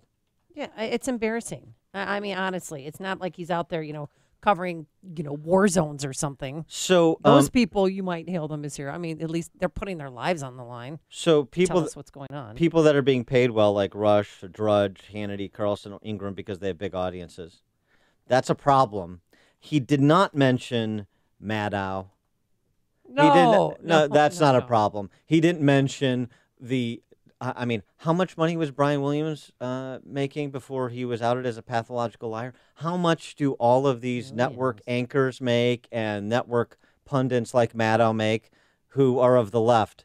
They're not exploitive. The entire left is bound up in identity politics. It is necessarily exploitive. Somebody texted to me a moment ago, too. Oh, boy, I guess we're over that grace period of bipartisanship that we saw at the McCain funeral service this weekend. Oh, now it's sending in people to disrupt the Kavanaugh hearing and get arrested. Now paying people to do it, yeah. Yeah, and paying people to do it. And now it's this hysteria from Chuck Todd of a different kind, but in the same category of the hysteria of these AstroTurf protesters for the Kavanaugh hearing. Meanwhile, Elizabeth Warren, calls Brett Kavanaugh a threat to Western civilization. I mean, the hypocrisy and the self-regard is just, it's unmistakable, isn't it? This guy has producers. I mean, he's got the easiest, most cushy job that you could imagine. By the way, it's people like Chuck Todd that I think Ronica Cleary was writing about. She's a former White House press corps member. She was the White House correspondent for Fox 5 in Washington, D.C. She writes in The Hill, her op-ed, reporters turn White House press briefings into performances. That's why I quit. She talks about how, how really they are like jackals. She was 37 and a half weeks pregnant, and nobody would offer her a seat in the press room because everybody wants to be in the cross shot. Everybody needs to be in the angle. Nobody moved for her? No. She tweeted about it at the time. They did in Chicago when I was pregnant. People would always say, hey, have my seat. Jay Levine, thank you. No, Jay, fantastic. That was that was nice of him. And the fact that nobody did that for her speaks volumes. She just sickos. She says lady's pregnant. Move. She talks about coming back from her pregnancy leave. I simply could not return to the White House press corps upon the completion of my leave. The press corps had become the story, taking on a life of their own with an us versus them mentality that felt inappropriate, excessive, and charged with bias. I want to report on history in the making, never make myself part of the story. Jim Acosta. However you feel about the current administration, she writes, remember this, the people who are reporting on it are just that, people. There is no official test of morals, integrity, or neutrality to get a seat in the room. The appeal of fame, the power of ego, and the allure of celebrity can affect any one of us, even those of us in the Fourth Estate, especially, I would say, in the Fourth Estate. In point of fact, as I've said in this show before, the only sector where I've met more people of ill repute than politics, media. Coming up on Chicago's Morning Answer. We're going to talk to legendary Chicago Tribune columnist John Cass, who says it's Lord of the Flies on LaSalle Street with Rahm's announcement, 7:07. And later, look what happened to Nike after they named Kaepernick as their spokesperson. But first, let's get into the newsroom.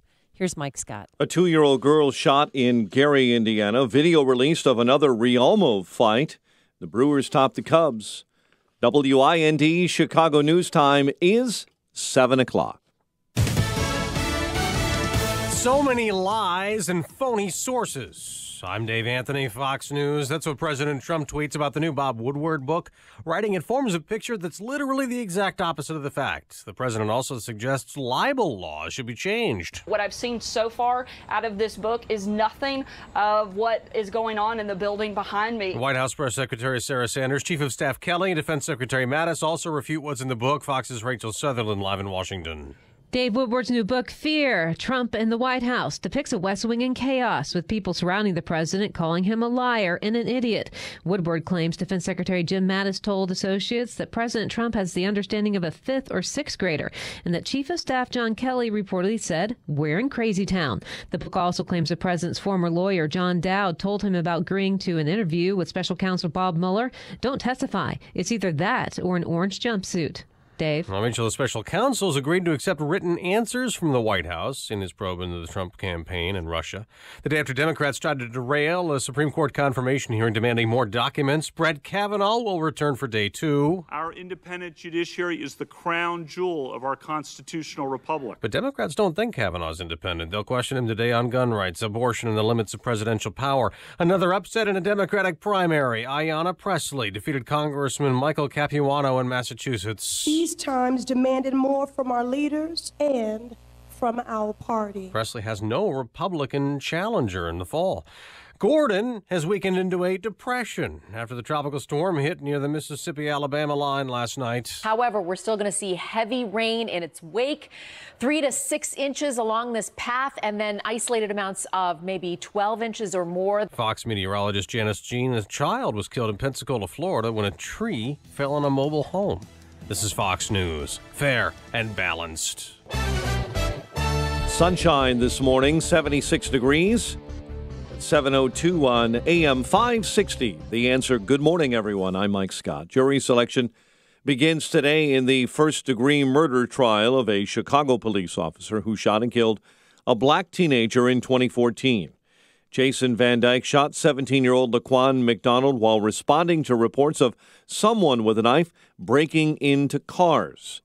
Reverend Martin Hunter spoke for the McDonald family, saying he does not want to see any protest outside the courthouse. We don't want any violence before, during, or after the verdict in this trial.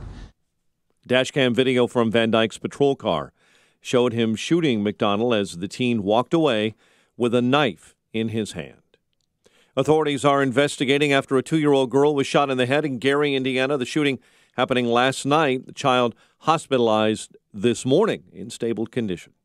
Mayor Rahm Emanuel will not be running for re-election next year. To improve our schools, make our community colleges relevant, put our fiscal house on a stable footing, confront violence, and rebuild trust between the police and community, modernize our transportation systems, invest in our neighborhood parks and libraries, and grow our economy into an engine of jobs and opportunity for all Chicagoans. It was a stunning move. 12 challengers are already in the mayoral race, including former police superintendent Gary McCarthy and former police board president Lori Lightfoot. Meantime, the Sun-Times reports Cook County Board President Progressive Tony Preckwinkle is testing the waters also for a possible run. 2 Chicago area Catholic priests are facing charges after both were arrested this week in Miami Beach. Police say the Reverends Diego Barrio and Edwin Cortez were caught performing sex acts on one another in a parked car. Barrio has since been removed as pastor of Mission San Juan Diego in Arlington Heights. Cortez no longer will be allowed to work as a priest in Chicago. And a federal judge has refused to overturn the fraud conviction of a Chicago judge. Earlier this year, a jury convicted Cook County Circuit Judge Jessica O'Brien fraudulently obtaining mortgages for Chicago investment properties, then illegally pocketing more than $300,000. U.S. District Judge Thomas Durkin denied several motions made by defense lawyers for O'Brien, including those seeking an acquittal or a new trial. Brewers over the Cubs 11-1. Tigers romped over the White Sox 8-3. The news service of the Positive Coaching Alliance. Got issues with youth or high school sports? Positive Coaching Alliance can help. PCA is a national nonprofit offering more than 1,000 free online resources for youth and high school sports. Parents, students, visit PCADevZone.org. 7:04, a check of traffic and weather on the way next on AM 560. Don't miss Freedom Summit 2018, presented by Geiger Wealth Management, Chicagoland's retirement expert, on Saturday, October 27th. This year, featuring headline speakers, former Milwaukee County Sheriff David Clark and James O'Keefe from Project Veritas. Also appearing, AM 560's Mike Gallagher, Dan Proft, Amy Jacobson, and Joe Walsh. Get your tickets today at freedomsummitchicago.com. That's freedomsummitchicago.com. Sponsored in part by Automated Systems Incorporated and by Health Insurance Mentors.com. I used to post to job boards, only to sort through tons of resumes, just to find a few candidates for my sales team, my hair salons. That old process was not smart. Then I went to ZipRecruiter. Its technology scans resumes for me to find the right people and actively invites them to apply. So I get qualified candidates fast. Smart. See why ZipRecruiter is rated #1 by employers in the U.S. Try it now for free at ZipRecruiter.com/hire. That's ZipRecruiter.com/hire. ZipRecruiter, the smartest way to hire. Based on Trustpilot rating of hiring sites with over 1,000 reviews. When it's too cold for camping, we go camping. When it's too hot to work, we work. The John Deere Gator XUV 835 comes with game-changing heat and AC and 3 wide seating, so it's never too anything for anything. Nothing runs like the Strong, and nothing runs like a Deere. Visit your John Deere dealer to test drive today. Get $400 off the Gator XUV 835M at participating John Deere dealers now through October 26, 2018. See your dealer for details. The following is a paid political announcement. They raised my taxes in the middle of the recession, and my house was not worth the value that they claimed it was. That's how it works in Illinois. Even when your home value decreases, your property taxes continue to increase. We pay the bill, but I have no money to pay for having a meal. The government is stealing your home. Listen to Mike S. in Naperville. We're overtaxed, and my home value is not appreciated because of how much we're paying in property taxes. Rich, poor, Republican, Democrat, you will not be spared the financial disaster the highest property taxes in the nation inflict. The good news is there's a group of independent candidates who aren't financed by Madigan or Rauner. They're working people, taking up our fight to lower your property taxes. They made a life in Illinois, and the hell if they're going to let politicians take it away. Go to SaveYourHomeNow.org for information on the candidates leading the revolt. Go to SaveYourHomeNow.org to hear your neighbors' stories and share your own. SaveYourHomeNow.org isn't just a website, it's a battle cry. Liberty Principles paid for this ad and is solely responsible for its content, not authorized by any candidate or Mayor Canada Committee. Sponsoring a child with compassion is the most effective way to end extreme child poverty. Release a child from poverty when you become a Compassion sponsor. Choose your child now at compassion.com/radio. Do your part to release a child from poverty today. 7:07. Let's get an update on the roads in the Alarm Detection Systems Traffic Center with Jim Talamonte. The northbound Tri-State is now jammed. 111th Street to the Hinsdale Oasis and from Roosevelt Road to Lawrence. But Adams Tollway tight from the Tri-State to the Kennedy. Northbound Veterans Memorial and slow Boughton to Roosevelt. Eden's 35 minutes. Lake Hook Junction outbound 23. Eastbound Spur has roadwork delays. Kennedy 42 minutes O'Hare to downtown. 20 from Montrose, 17 on the Express. Outbound 30 to the airport. Eisenhower 55 minutes, 390 to the Circle. 42 from Manheim. Outbound 34 to 390. Stevenson an hour and 2 minutes, 355 to Lakeshore Drive. Outbound 38 minutes. Ryan is 32 minutes, 95 to downtown. I-57 30 minutes, ID to the merge. Bishop Ford 44. Southbound Lakeshore Drive is heavy. Belmont to North Avenue. I'm Jim Talamonte from the Alarm Detection Systems Traffic Center on AM 560 The Answer. Chicago's Morning Answer continues next. Your official Chicagoland weather forecast from the 1 Hour Heating and Air Conditioning Weather Center with meteorologist Kevin Snyder. A mix of clouds and some sun today with a shower or thunderstorm around for the afternoon, then periods of rain and a thunderstorm tonight. High today 85, then an overcast and humid night with a low 62. Cooler day tomorrow with a shower, high 70. I'm Kevin Snyder on AM 560, The Answer. 77 at O'Hare. Next news at 7:30. Chicago's Morning Answer with Dan and Amy continues next on AM 560, The Answer. This hourly segment is brought to you by the Alpha Wealth Group, bringing the trilogy of estate, tax, and investment planning together. Visit alphawealthgroup.com for a free report. This is Chicago's Morning Answer with Dan Proft and Amy Jacobson on AM 560. The Answer.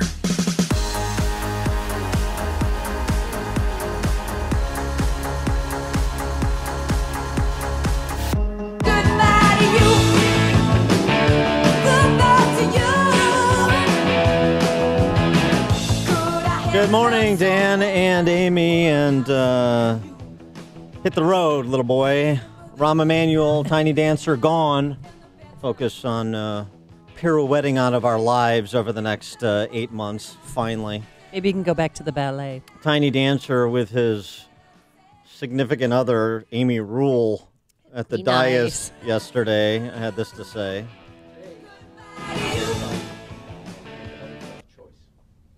As much as I love this job and will always love this city and its residents, I've decided not to seek re-election. And applause went up around the city. The difference here, yes, as compared to other watershed moments in, say, the last 100 years of Chicago politics with respect to the mayor, it's not a death like Richard J. Daley. It's maybe a little bit similar to Richard M. in terms of being forced out by unpopularity.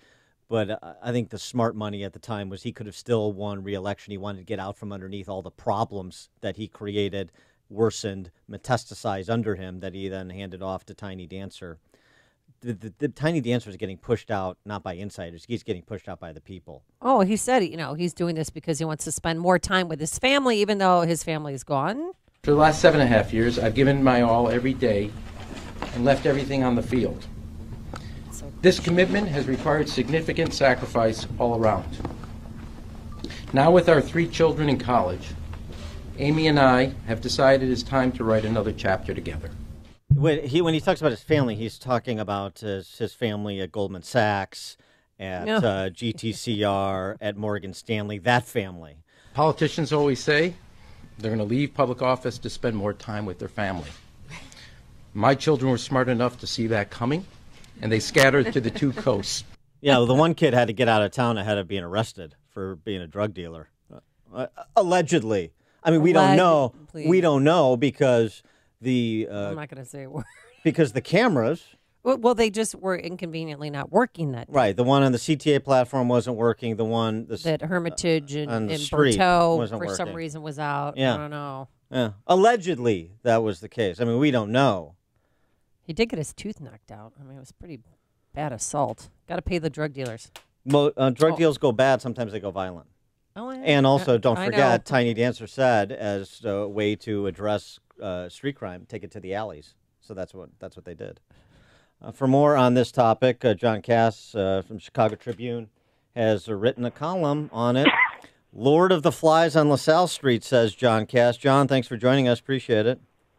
Thanks, Danny. Hello, Amy. Hi. So, Lord of the Flies on LaSalle Street, what do you mean? Look, now that he's out, and good call on that because he's out. He's forced out by circumstances.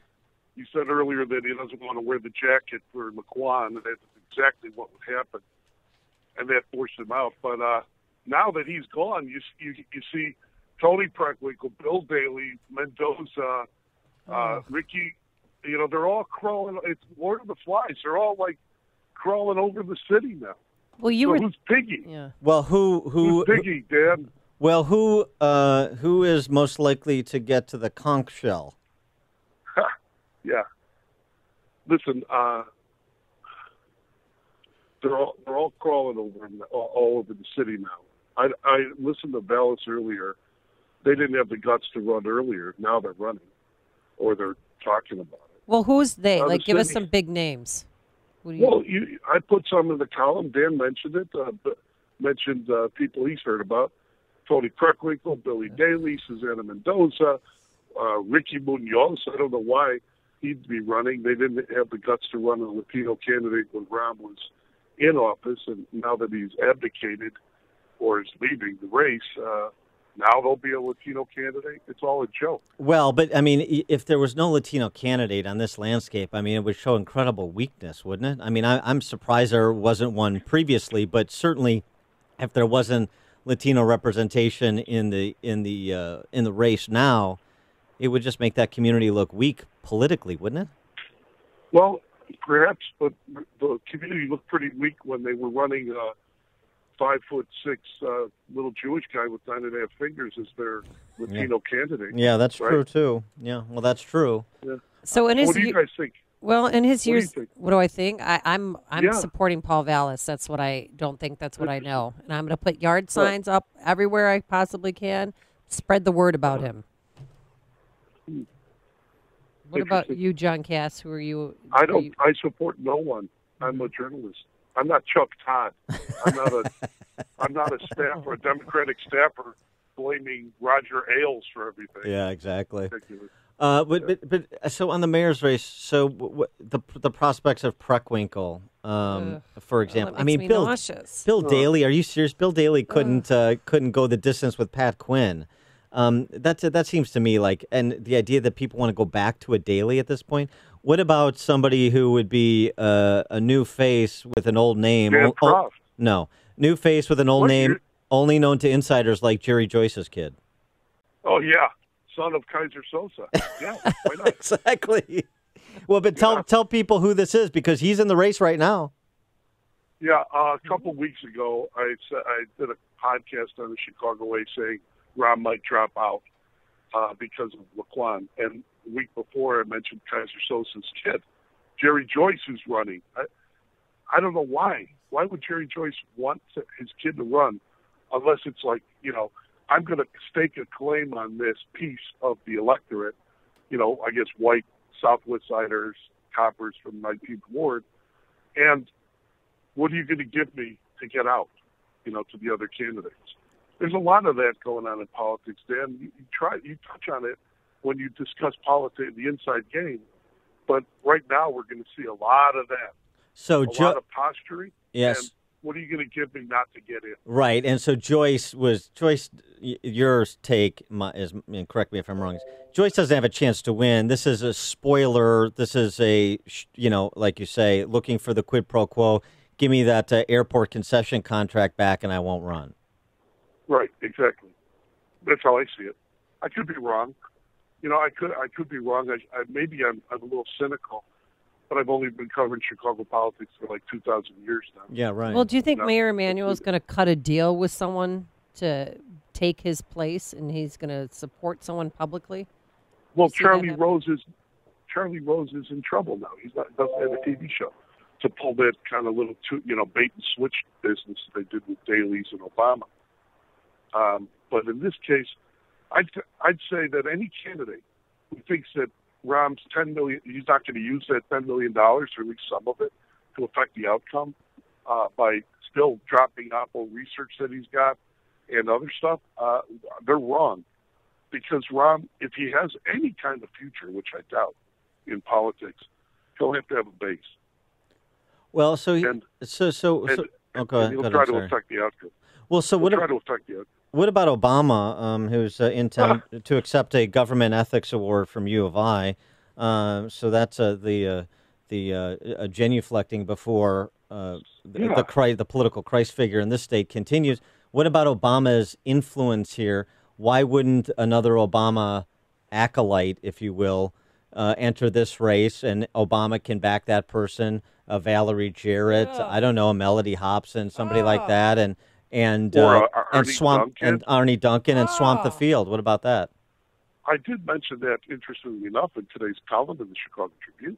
And all Obama really has to do is what he always does, take some clay, mold it in the shape of an Obama-like figure, and then blow on it and make it real. Well, what do you think that the prospects are? I mean, look, Arnie Duncan was a dutiful rebounder for all those years. That's all he does is play basketball. He goes from gym to gym and plays hoops. Yeah, what about a reward for that dope? Yeah, a reward for boxing out, doing the rebounding and passing to Obama? Yeah, make him mayor, sure. Why not? I mean, we're building a temple of love to this guy, $500 million temple of love. Why not do that? I think it's interesting that he could not, one thing I was thinking about, Rahm had so much trouble with African Americans, and I didn't see Obama come forward at all in this kind of chaos period, the Laquan McDonald period, saying, hey, Rahm, I've got your back. I'm standing with Rahm. I'm endorsing Rahm. There was none of that. You notice that? It's what they don't do and what they don't say, as Dan Proft often says. That's also indicative. Hey, did Mayor? I didn't see that. Yeah, did Mayor Emanuel accomplish anything in his time as mayor besides extending the school day? Yeah, got to built that DePaul, that basketball stadium that nobody goes to that we don't need. to not watch DePaul play. Yeah. But just think of this: by not building the DePaul arena where it should be, there was a lot of development that Brian Hopkins, Daley's Alden, that was drawn into the map, could administer, right? So he did accomplish some stuff. Well, but as to large, remember we don't need cops. He kept sending Gary McCarthy out. We don't need cops. We don't need cops. We don't need cops. Right? Well, I think we did need cops, and we did need a lot of them, and they didn't do it. I mean, so how's that? We were talking about Jerry Joyce's kid, and you're talking about some of these inside players and these daily holdovers, and some of those on the city council as well. But do we overstate the substance of the machine in 2018? I mean, Jerry Joyce, Daley, can they really rig an election like they used to be able to? Can they really pick their candidate like they used to? Or are there people that can come in from the outside and through social media, their own fundraising sources, take on anybody that a Daley or a Rahm or maybe even an Obama would back?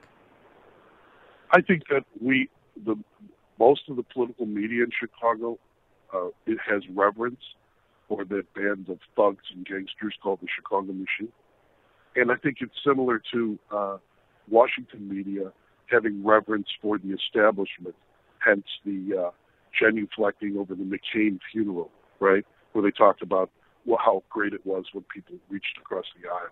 But mostly, I think in some sad respect, most of us in journalism are not iconoclasts, but we're more like gatekeepers.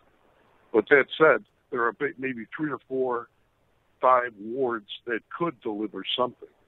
And if Susana Mendoza gets in the race, Madigan could influence those few wards in a large turnout, perhaps help her there. Outside of that, Madigan's like 7,000 years old. Sooner or later, Methuselah has to go.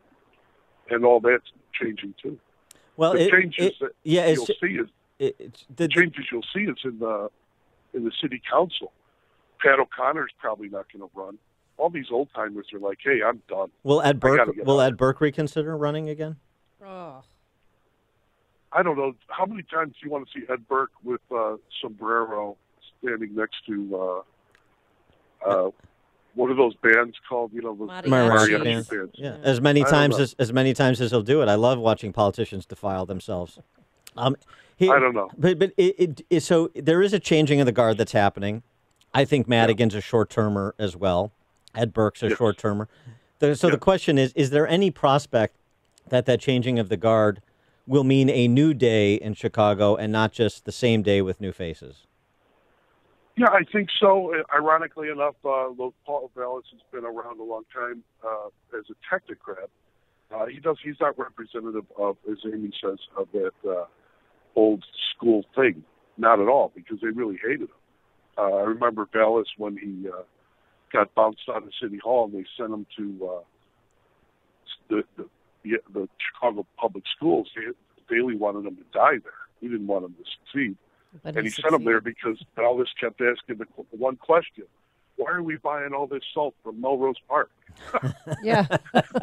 and Pat Hewells, the alderman, comes up to me at City Hall and says, "Hey, what's with the Greek asking these questions about the salt from Melrose Park?" I go, "I don't know.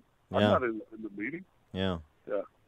Wow. All right. Well, sort of some. Where's the Republican Party, Dan? Yeah, Dan. Let's see. You've got Tiny Dancer, who's already reserved the Valerie Jarrett suite at the Ronners compound on the Amalfi Coast, where they're going to reconstitute the wine club in a couple of months. So that's in the offing. Otherwise, I don't know. Where is the Republican Party? Do you see one, John? I mean, I think the interesting thing of just one more point. The interesting thing is actually the signs of life for the Republican Party, not in the suburbs so much, where the party needs to be strong if it's ever going to be a majority party, but places like the Northwest Side, where there's new people that have come in to constitute an organization, and they're running candidates, and they're challenging socialists like John Arena. So it's interesting. The toughest landscape is where you see signs of life for the GOP. So maybe there is for the city more so than the state, ironically. And remember this, Amy, there was a guy who ran for governor and said famously, "I was born a poor black child." Oh, right? Yes. Yeah, I love that. I love that guy. I still think Dan Proft. Dan, you should think about it, man. All right. A platform like Cyclone Fences for Everybody. Something like that. Exactly. I got friends I want to make rich, too. Why can't I run? That's the point. You go. Just oh, gosh. All right. John Cash, Chicago Tribune columnist extraordinaire. Check out his most recent offering, Lord of the Flies on LaSalle Street in the Tribune. John, thanks so much for joining us. Appreciate it. It's going to get crazy around here. Thanks. And he joined us on our turnkey.pro answer line. Mr. Proft, your response. Yeah, like everybody else, I was born a poor black child, too. Connect with Dan and Amy on the AM 560 The Answer mobile app. Just text the word app to 64636 to download the app today. Now, Geiger Wealth brings you Retire with Confidence. Thanks for joining us today, where once a week we get together to talk about retirement planning. Bill Geiger, welcome. I know that your firm focuses on helping couples in their late 50s to early 60s retire with confidence.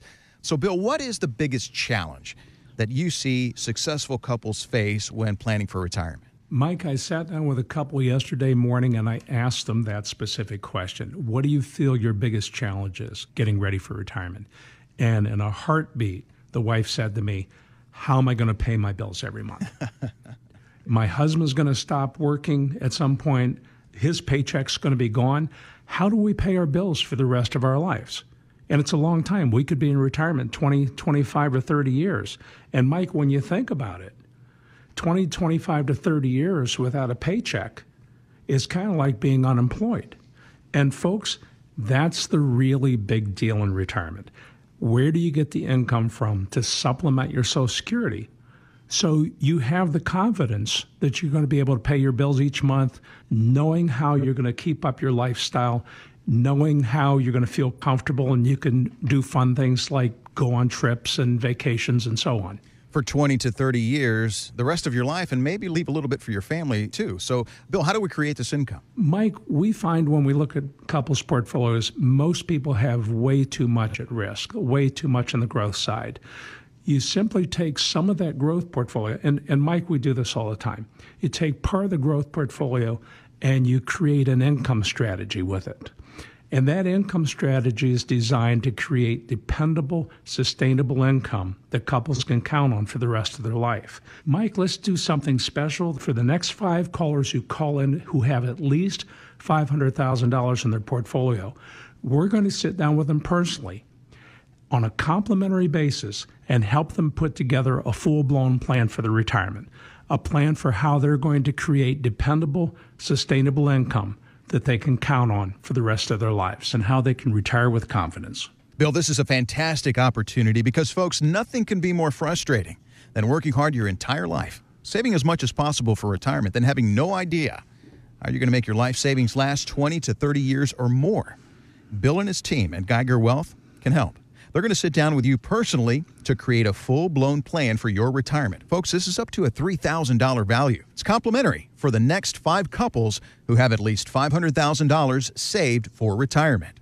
Call 800-681-2498. Again, that's 800-681-2498.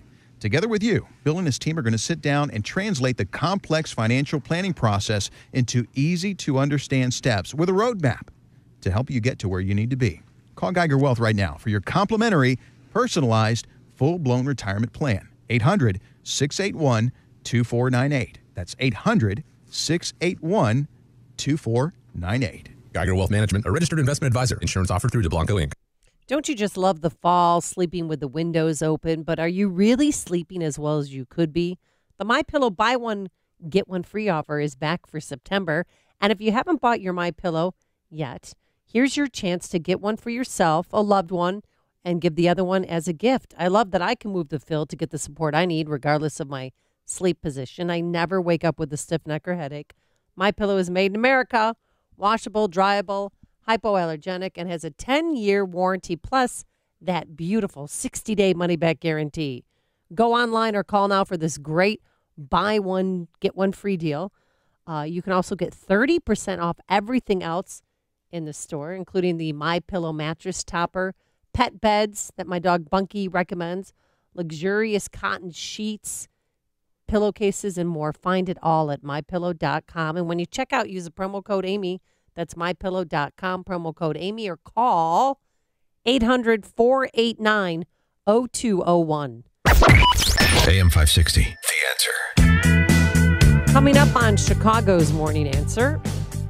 Trump bragging about the economy to Bob Woodward, an audio released yesterday. We'll ask Stephen Moore if the president's going to be able to continue bragging through the last quarter of 2018. That's at 7:37. And what's the financial future for Nike? Their stock is dropping. We'll explain why. But first, into the newsroom we go. Here is Mike Scott. Blue skies, sunshine, but stuffy out there. 76 degrees, high humidity. Gordon now a tropical depression as it moves inland after making landfall as a tropical storm overnight. The National Hurricane Center right now says Gordon, what remains of Gordon, is about 25 miles south of Jackson, Mississippi.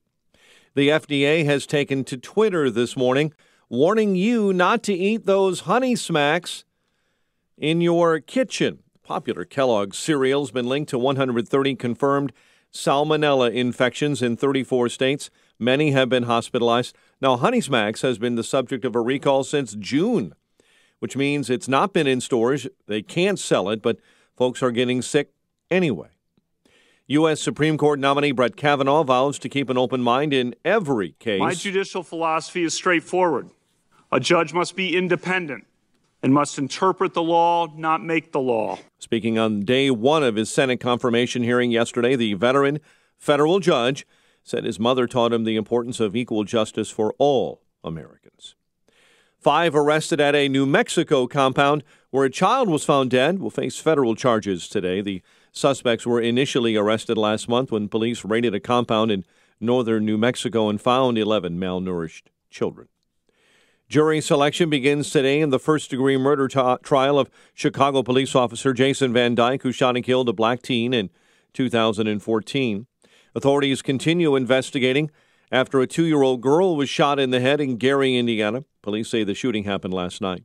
Mayor Rahm Emanuel will not be running for re-election next year. To improve our schools, make our community colleges relevant, put our fiscal house on a stable footing, confront violence, and rebuild trust between the police and community, modernize our transportation systems, invest in our neighborhood parks and libraries, and grow our economy into an engine of jobs and opportunity for all Chicagoans.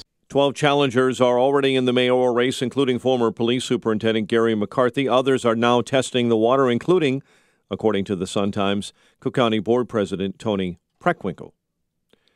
State Farm Insurance is ending a years-old battle over campaign collusion accusations.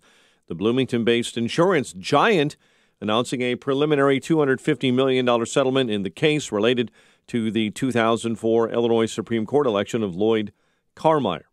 It's a big day in science around the world as 7 scientists from the U.S. and Britain are sharing one of the largest scientific prizes ever for a gene therapy cure for a rare genetic childhood blindness.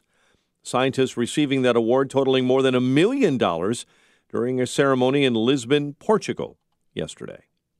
Brewers beat the Cubs 11-1. Tigers over the White Sox 8-3. The news, a service of the Positive Coaching Alliance, PCA. A national nonprofit offers more than 1,000 free online resources for youth and high school sports. Coaches, parents, students, and administrators visit PCADevZone.org. A check of traffic and weather on the way next on AM 560. Dennis Prager explains our free press. Happily, I live in a country which has free speech, free press. Government does not control newspapers, so you get truth. And over the course of my lifetime, and never more than at this very moment, do you realize how they are coordinated ideologically. And it is a brainwash. The Dennis Prager Show. Weekdays at 11, right before Sean Hannity at 2 on AM 560. The Answer. Earnings vary based on your effort. Do you want to learn how to make money flipping houses right here in Chicago? If so, we have an amazing opportunity for you. We're looking for a small group of motivated individuals to join our real estate investing team. You'll learn our simple 3-step system for flipping homes right here in the local area. This is Than Merrill, star of A&E's hit TV show Flip This House. My team and I are looking for a handful of people in the Chicago area who want to learn how to make money flipping houses in your spare time using other people's money. Chicago is a perfect market for my system, and next week I'm holding a free 2-hour educational workshop where you will learn how to make money flipping homes and how to build long-term wealth with income properties. To get 2 free tickets to Than's workshop, call 1-800-600-8991. Seating is extremely limited. Call in the next 10 minutes and you'll also reserve a free copy of Than's Money for Deals Guide. That's 1-800-600-8991. That's 1-800-600-8991. My name is Lauren Sullivan, and I was diagnosed with multiple sclerosis 9 years ago. And I was severely disabled. And about 6 years ago, my mother had found Balance of Nature. So we decided to give it a try because at that point, nothing was helping. I was skeptical at first, but over time I realized I had more energy levels. I was sleeping better, which was huge, and my hair looked better, my skin looked better, my nails looked better, and then I was able to weed off some of those medications. And I know, had I not found Balance of Nature, I would not be living the quality of life that I am now. When you call, use discount code CHICAGO, and we'll take 35% off your first preferred set of fruits and veggies and have them shipped to you free. Call 800-246-8751. That's 1-800-246-8751, or go online to balanceofnature.com and use discount code CHICAGO. 7:36. Let's get an update on the roads in the Alarm Detection Systems Traffic Center with Jim Talamonte. The southbound Tri-State Tollway has slow traffic from 22 to Lake Cook. Northbound, it is jammed. 111th to the Hinsdale Oasis and Roosevelt to Lawrence. It's about Adams Tollway tight lead to the Tri-State. Reagan Tollway slow 31 to Washington. Northbound Veterans Memorial Fountain to Roosevelt. Roadwork delays on southbound 53 from Brand to Higgins. Edens, 38 minutes. Lake Cook to Montrose. Outbound 30. Kennedy, an hour and 2 minutes. O'Hare to downtown, outbound 42 minutes. Eisenhower, 390 to the Circle, an hour and 4 minutes. Outbound 43 minutes. Stevenson, an hour and 5 minutes. 355 to the Drive, outbound 40 minutes. Ryan is 34 minutes, 95th to downtown. Southbound Lakeshore Drive, it's heavy from before Belmont to North Avenue. Northbound from the Stevenson to Monroe. I'm Jim Talamonte from the Alarm Detection Systems Traffic Center on AM 560 The Answer. Chicago's Morning Answer continues next. Your official Chicagoland weather forecast from the 1 hour heating and air conditioning weather center. Warm and humid day. AC will be cranked up a high through the afternoon when thunderstorms hit, high 85. Overcast, humid, rain and a thunderstorm overnight, low 62. Currently 77. Next news coming up at 8, and Chicago's Morning Answer with Dan and Amy continues next on AM 560, The Answer. Listen to AM 560 on your mobile device. Now available on iHeartRadio. Online at iHeartRadio.com. When you've got questions, he always has an answer. It's Sean Hannity this afternoon at 2, right before Joe Walsh at 5 on AM 560, The Answer. Well, it was a colorful day yesterday between the paid protesters at the Kavanaugh hearing, and I'm not talking just about the U.S. senators, in addition to them, to the audio of Trump's exchange with Bob Woodward regarding his inability to figure out a time to sit down with Woodward or to get the message that Woodward wanted to sit down in advance of his book on the Trump administration, which is a rite of passage for presidents for about the last 50 years with respect to Woodward. And, well, 50 may be exaggerating, but the last 35 years, yeah. But, I mean, Trump... It's the way Trump kind of brushed it off. I don't know. A message didn't get to me, but it sounds like I'm going to have another bad book. What are you going to do? It comes with a job. I don't care. The important thing is focusing on all the good that I've done, because things have never been better for the country than under this guy. But you never called for me. It would have been nice, Bob, if you called for me in my office. I mean, I have a secretary. I have 2-3 secretaries. If you would have called directly, a lot of people are afraid that Raj, I hardly have, I don't speak to Raj. I do, and Kellyanne went to somebody, but she didn't come to me. And she should have come to me. She does have access to me, absolutely. She has direct access, but she didn't come to me. And you know what? That's okay. I'll just end up with another bad book. What can I tell you? It's surprising to me that these people, did Raj have access to you? Not really, but he would have been able to do it. But I have an office. You have the office number. I have an office that's directly into my office. It doesn't matter. Let me tell you what matters. The economy is the best it's been in many, many decades, and it's going to get a lot better. And the country is doing very well. That's what's important. That's what's important, says President Trump to Bob Woodward. Is he going to continue to be able to say that through the fourth quarter of this calendar year? For more on the topic, we're pleased to be joined by our friend Stephen Moore, Wall Street Journal columnist, chief economist for CNN. Steve, thanks for being with us. Appreciate it. Good morning, guys. So what about that? The economy is doing better than it's done in decades. Things are going good with the country, and that's the important thing, says President Trump. Well, obviously, yeah. I mean, the economy is firing on all cylinders right now, no question about it. And we're actually seeing a pickup in growth now. I mean, the latest forecast for the third quarter GDP, which, at the end of September is when that quarter is over, 4.5% growth. And that's something almost all the liberal economists said was impossible because, of course, the Messiah couldn't get us to 3 to 4% growth. So how could Donald Trump possibly do it? Mm-hmm. So he's right. I mean, and by the way, during the campaign, as you know, Larry Kudlow and I worked, with Trump during the campaign.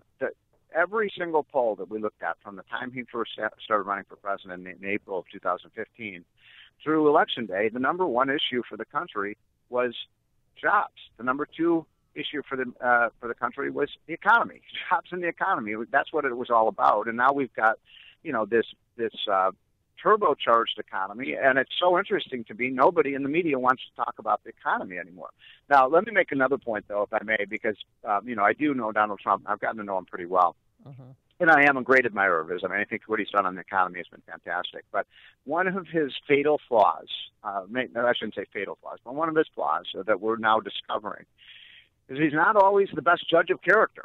And some of the people that he surrounded himself with in the White House and in the campaign were just not upstanding people. And they were people who were, like, what's this woman's name, Ambrosia or Omarosa. Omarosa. Who goes to the White House and tapes every conversation? I mean, that's such a subversive activity. And then, people like, we know that one of the major sources for the Woodward book is Gary Cohn. Yeah. Gary Cohn was going to be Hillary Clinton's chief economist. And somehow, right after the election, Donald Trump falls in love with the guy, and he becomes the chief economist, not Larry Kudlow, because it wasn't Kudlow out of the gates. And I had predicted, by the way, I think I predicted on this show, but I know I predicted. I said, 6 months after Gary Cohn leaves, he is going to either write a book, trashing Trump, or he's going to be the source for a book that trashes Trump. And unfortunately, I was right about that. So I think the problem is, Trump has surrounded himself with some people are never Trumpers. Well, and Michael Cohen, not to mention his personal attorney. Yeah. Well, but also Gary Cohn, there's another cautionary tale there. We talked about it when he was named, and that's the revolving door of guys from Goldman Sachs or Morgan Stanley, the big rent-seeking banks, that these amoral scumbags like John Corzine and Gary Cohn may be just a step or two above that. You got it.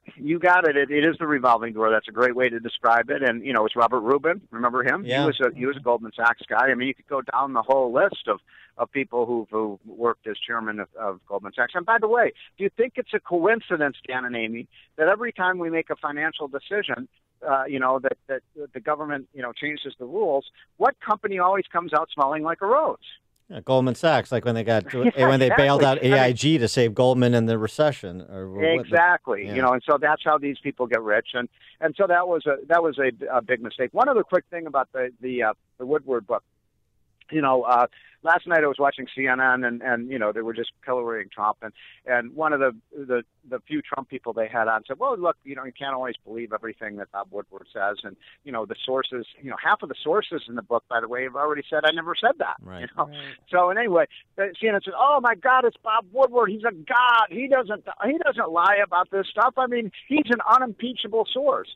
Well, there's a very famous story that he wrote a book, Woodward, back maybe 25 years ago about Bill Casey. He was the director of the CIA under Reagan. Blame the dead I don't know guy. if you know this story, Right. but Woodward claims that he had an interview with Bill Casey literally on his deathbed when he was in the hospital, where Bill Casey spilled his guts apparently to Woodward and said everything we did was wrong, and it was like this deathbed conversion by Bill Casey. Nobody believes it was true. They have cameras in the hospital.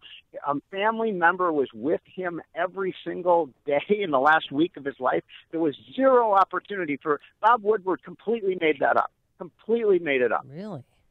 Well, This is the guy who we say, oh, he's unimpeachable. He never makes things up. We know with almost 100% certainty he made up that story. Well, it never happened. Well, it's not even about Bob Woodward. The idea that anyone in the media would say someone is unimpeachable, we don't have to examine it because this person is unimpeachable. Well, what kind of journalism is that? No one is unimpeachable, especially in politics and media. Oh my gosh! You and Amy are unimpeachable, but other than Amy that, is not me. Here, one other thing, just on personnel decisions, since you were pointing this out with respect to Gary Cohn in the book. How about the trade team? Navarro, Wilbur Ross, Lighthizer. Good personnel decisions? Look, Navarro, I don't always agree with Peter Navarro, but Peter Navarro was a guy with Trump from the beginning, and he has an outlook on China that is maybe different than mine and Larry's. He wrote a book called Death by China. Trump, was taken by that stuff, and so I don't have a problem with Peter Navarro being part of that group. Lighthizer, I don't always agree with him on trade. He actually knows a hell of a lot about trade law, and that's a big advantage when you're in these negotiations because there's thousands and thousands of pages of trade law. And Wilbur Ross, look, he was there. He was there with Trump from the beginning as well. But the most important thing for Trump, I think, is to have both sides. If you're going to have people like Wilbur Ross, who's more of a trade protectionist than I am, at least you need somebody like Mnuchin and a Larry Kudlow to balance that debate. So I don't have a problem with those three. I just hope that the free marketeers prevail in some of these debates. And frankly, I actually think Trump is winning on trade. I really do. I think he got a big deal with Mexico that is more advantageous to the United States. I will predict on this show that within a week or two, Canada is going to come hand in hand and make very substantial concessions to Trump because they can't be the odd man out when it comes to NAFTA. And then you move to the EU, and then you move to China. And I think by the end of this year, Trump is going to have trade deals that lead to freer trade and fairer trade for the United States. When that happens, it goes back to your original question. Will the economy continue to prosper? If he gets these trade deals done, you ain't seen nothing yet. From your mouth to Trump's ears. One local issue I wanted to have you tackle. Illinois just set the record. So, you're a native Illinois, North Shorean. Yeah. So I wanted to celebrate this for you. We broke the record for pension debt in United States history. Thank you very much. Congratulations. It took everybody. Yeah. There's a lot of credit or lack of credit to go around. Moody's Investor Service released a report at the end of August. Illinois' unfunded liabilities grew 25% in 2017 to $250 billion. Yep. That equates to 601% of own source revenue, meaning money brought in by the state, excluding federal funds. The ratio of pension debt to revenue is the highest on record for any U.S. state. The national median is 1/6 of that, 107%. Oh. Wow.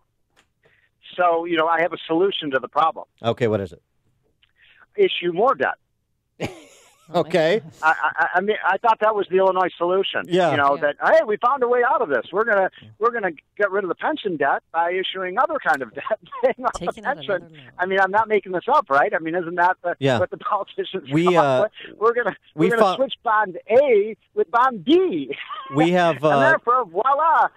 Only the people in Springfield can come up with that kind of solution. We follow the Joe Biden philosophy here. We need to continue spending to keep from going bankrupt.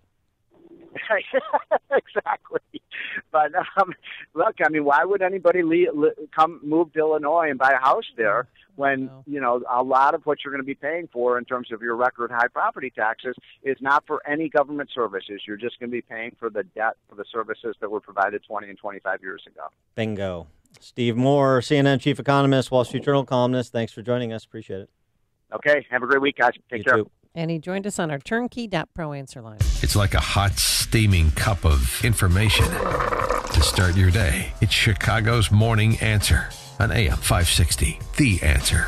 Have you checked your Google search results lately? Search results are usually the first impression that people form of you or your business. So make sure that they create a positive impression with ReputationDefender.com. What the internet says about you can have a big impact on your life and your livelihood, even if it's not true. Fortunately, you can now control how you look online and in online search results with ReputationDefender.com. Call 800-694-2640 now. That's 800-694-2640 for your free reputation analysis. If you have negative material from an ex-employee, upset patient, or former client, newspaper article, legal issue, social media, or other source showing up in your search results, you can combat it with ReputationDefender.com. Our dedicated experts in patented technology can help make your online search results look their best. Call 800-694-2640 to learn more. 800-694-2640. That's 800-694-2640. Or visit ReputationDefender.com.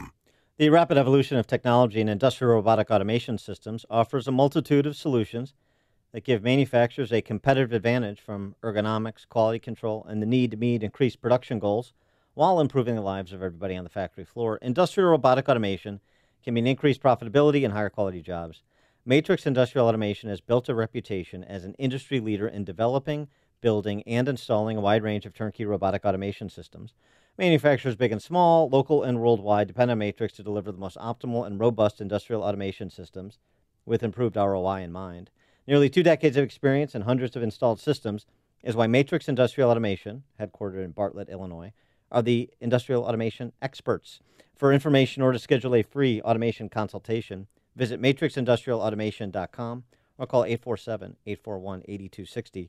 That's matrixindustrialautomation.com. This is Dan Proft with 60 Seconds of Sanity for upstream-ideas.com. The Pope has a bigger agenda. He's got to get on with other things of talking about the environment and protecting migrants and carrying on the work of the church. We're not going to go down a rabbit hole on this. Those were the words of Cardinal Cupich of the Archdiocese of Chicago in the wake of credible accusations that Pope Francis had guilty knowledge of sexual misconduct within his inner circle and did nothing. The Pope's response to the assertion he did nothing is to say nothing. The Cupich and Francis responses are telling in their familiar ring. Both are ideological. Cupich's flacking is of the Weinstein variety. My work is too important to indulge distractions about my behavior. Pope Francis's imperious silence makes it clear he doesn't answer to you. The posturing of these two is more contrived than Jimmy Swaggart's "I have sinned" sobbing. Francis and Cupich are conducting themselves like politicians in damage control to protect their personal ambitions, rather than as faith leaders tending to a wounded flock to protect the church. Cupich's misdirection and Francis's silence aren't going to fly. Nothing short of a complete accounting and a full reckoning for the horrors that were unleashed and excused inside the Catholic Church is acceptable.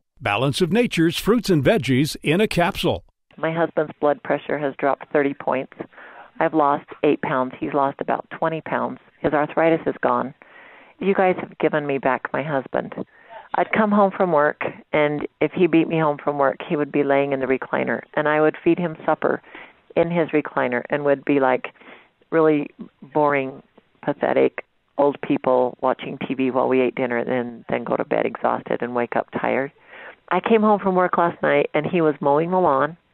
It's amazing. It's amazing. It's so amazing.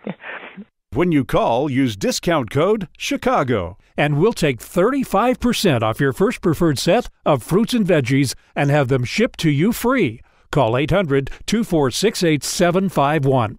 That's 1-800-246-8751, or go online to balanceofnature.com and use discount code CHICAGO. Hey guys, Ken here from the hit podcast Today's Growth. We all know increasing revenue's tough, but did you know that 100% of main sources of income fail? The odds are 100% that your current main source of income will someday no longer exist.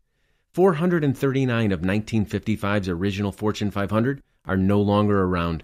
Yet their industries and even their product lines still thrive. What happened to these companies? Simple. They didn't believe that 100% of main sources of income fail. They never added a second revenue model. For years, my friends at Income Store have helped both households and businesses build second, third, and even fourth revenue streams. When it comes to helping people create their next revenue model, both Forbes and Inc. recommend Income Store as a can't miss. Could your household or business use an additional revenue model that doesn't solely depend on you? If so, you need to check out IncomeStore.com. That's IncomeStore.com. AM 560, The Answer.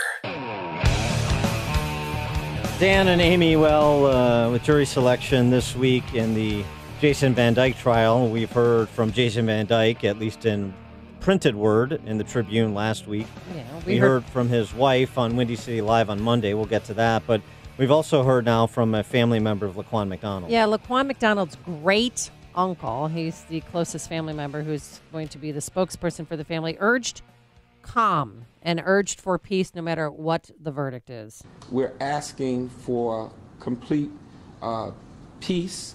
We don't want any violence before, during, or after the verdict in this trial.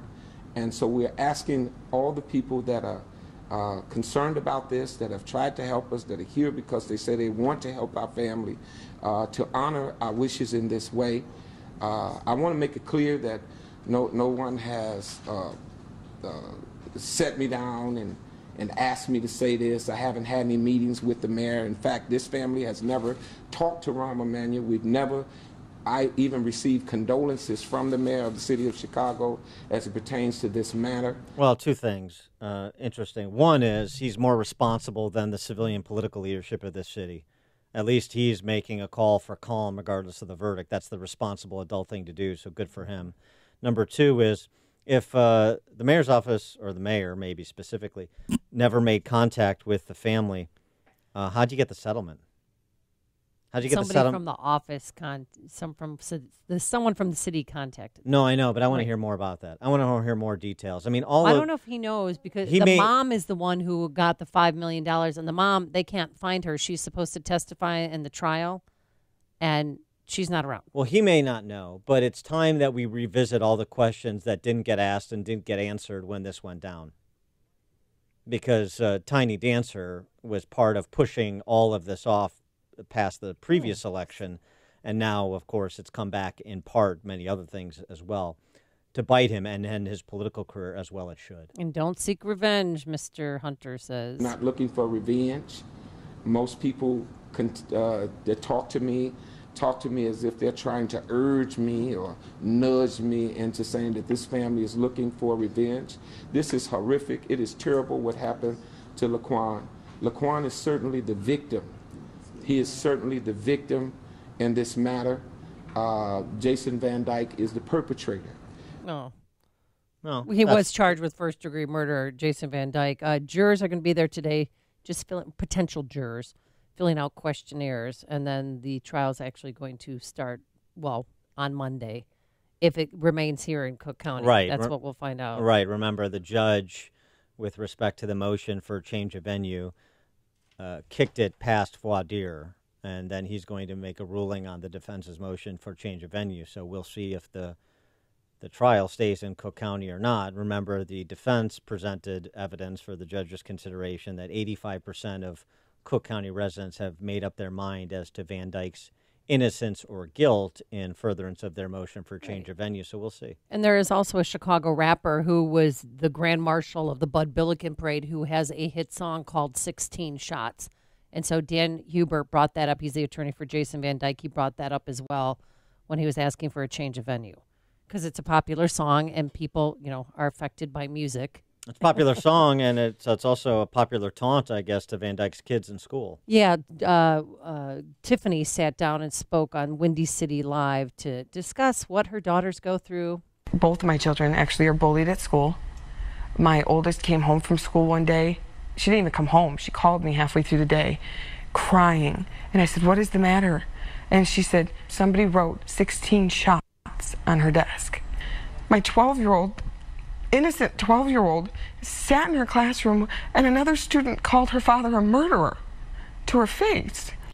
I mean, look, it's devastating for both families, but the issue at bar is Van Dyke's judgment call on that night in that moment, and that's what a jury will decide.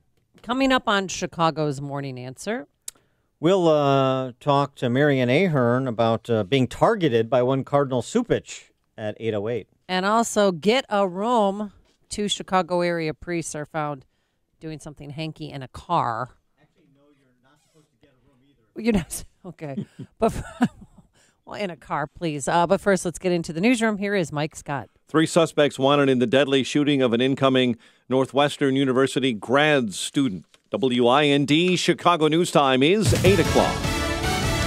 Democrats are demanding answers. I'm Dave Anthony, Fox News. From Brett Kavanaugh. A good judge must be an umpire, a neutral and impartial arbiter who favors no litigant or policy. The Supreme Court nominee will be questioned the day after Democrats tried to derail the confirmation hearing, demanding documents. Fox's John Decker live at the Senate. Democratic senators said they would press Kavanaugh on his views about abortion, gun control, and executive power. Some Democrats have also questioned whether Kavanaugh was truthful during his 2006 confirmation hearing to be a federal appeals court judge. Republicans have praised Kavanaugh's credentials, saying he's exceptionally qualified. If confirmed, Kavanaugh is expected to tilt the ideological balance of the high court significantly to the right. Dave? John, another Senate hearing's about to start. Twitter and Facebook execs will talk about combating Russian and other foreign political influence. In the afternoon, conservatives who complain they've been silenced online get to question Twitter's CEO. They want to know whether Dorsey's algorithms are biased or even being written fairly. In prepared remarks, we expect Jack Dorsey to tell lawmakers, quote, "We do not shadow ban anyone based on political ideology." Fox's Griff Jenkins. President Trump claims Bob Woodward totally made up stories in his new book suggesting libel laws should be changed. It's full of anonymous quotes from disgruntled former employees. Press Secretary Sarah Sanders. In the book, the president's described as a liar and an idiot with the comprehension of a 5th or 6th grader. Special counsel Mueller has agreed to accept some written answers from the White House in his probe into Russia and the Trump campaign. Gordon is now a tropical depression the morning after it hit near the Mississippi-Alabama border. The wind has calmed down, but not the rain, and that's the worry right now. Some areas getting up to 12 inches, creating some concerns about flash flooding. That's Fox's Steve Harrigan in Orange Beach, Alabama. A tree fell on a house in Pensacola, Florida, killing a child. Fox News. Fair and balanced. Sunshine and 77 degrees. It is 8:02 on AM 560. The Answer. Good morning. I'm Mike Scott. Jury selection begins today in the first-degree murder trial of the Chicago police officer who shot and killed a black teenager in 2014. Jason Van Dyke shot 17-year-old Laquan McDonald while responding to reports of someone with a knife breaking into cars. Authorities are investigating after a 2-year-old girl was shot in the head in Gary, Indiana. The shooting happened last night. Child is hospitalized this morning in stable condition. Mayor Rahm Emanuel will not be running for re-election next year. As much as I love this job and will always love this city and its residents, I've decided not to seek re-election. It was a stunning move, Emanuel announcing yesterday that he will not seek a third term. Meantime, the Sun-Times this morning says Tony Preckwinkle is testing the waters for now a possible run at mayor. Chicago police are searching for 3 suspects wanted in the deadly shooting of an incoming Northwestern grad student on the north side. Shane Colombo was killed after being caught in the crossfire between 2 men shooting at each other Sunday night near Howard and Clark. Former Marquette University President Reverend Robert Wild is asking that his name be taken off a new residence hall. Wild made that request yesterday after acknowledging he mishandled sexual abuse allegations against 3 members of his Jesuit order in Chicago more than 25 years ago. The university agreed to that request. Wild still works at Marquette. Chicago sports: Brewers clobber the Cubs at Miller Park 11-1. Tigers on the south side, winners over the White Sox 8-3. It is 8:03, time for the AM 560 Business Beat. From the Fox Business Network, here's Jenny Casola. From the Fox Business Network, senior negotiators from the U.S. and Canada are to meet today to work on updating their trade agreement. Harley-Davidson is planning to open a research and development plant in Silicon Valley to work on electric motorcycles. MarketWatch says Harley's already been recruiting talent in electrical, mechanical, and software engineering.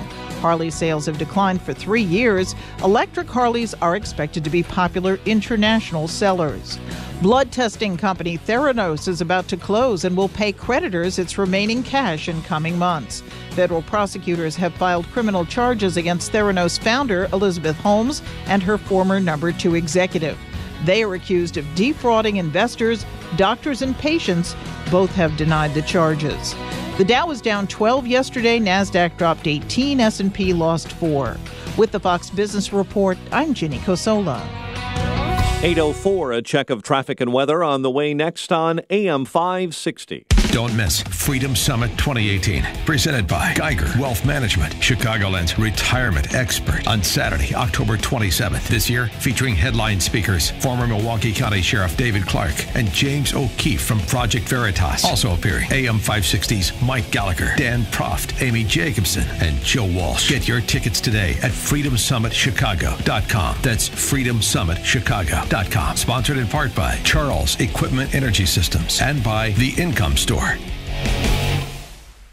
Folks, when shopping for a home mortgage, how much is great service, low closing costs, and competitive interest rates worth to you? At Townstone Financial, it's priceless. Hi, Barry Sterner, founder of Townstone Financial. Let's hear about the Townstone experience from a VA client. I do have a very close personal friend. Him and his wife were both Army. They did a couple tours. They were denied their VA loan at the 11th hour. They got the carpet pulled from underneath them. So, you hear horror stories like that. With you guys going through the VA process, you guys really did most of the legwork. I mean, just a matter of getting my paperwork in order and making sure you guys had the right documents so that you could push it through, make it happen, and get us the keys to our new home. Remember, nobody values your home mortgage business more than Townstone. I guarantee it, and I own the company. So call me now, Barry Sterner, at 312-896-2110. That's 312-896-2110. Or go to townstone.com. That's TOWNSTONE.com. Townstone Financials, Indiana, Michigan, Wisconsin, Florida, Illinois, mortgage licensee 6629 and NMLS 136639. Equal housing lender. used to post to job boards. Only to sort through tons of resumes. Just to find a few candidates for my sales team. My hair salons. That old process was not smart. Then I went to ZipRecruiter. Its technology scans resumes for me to find the right people. And actively invites them to apply. So I get qualified candidates fast. Smart. See why ZipRecruiter is rated #1 by employers in the U.S. Try it now for free at ZipRecruiter.com/hire. That's ZipRecruiter.com/hire. ZipRecruiter, the smartest way to hire. Based on Trustpilot rating of hiring sites with over 1,000 reviews. When it's too cold for camping, we go camping. When it's too hot to work, we work. The John Deere Gator XUV 835 comes with game-changing heat and AC and 3 wide seating, so it's never too anything for anything. Nothing runs like the strong, and nothing runs like a Deere. Visit your John Deere dealer to test drive today. Get $400 off the Gator XUV 835M at participating John Deere dealers now through October 26, 2018. See your dealer for details. It is 8:07.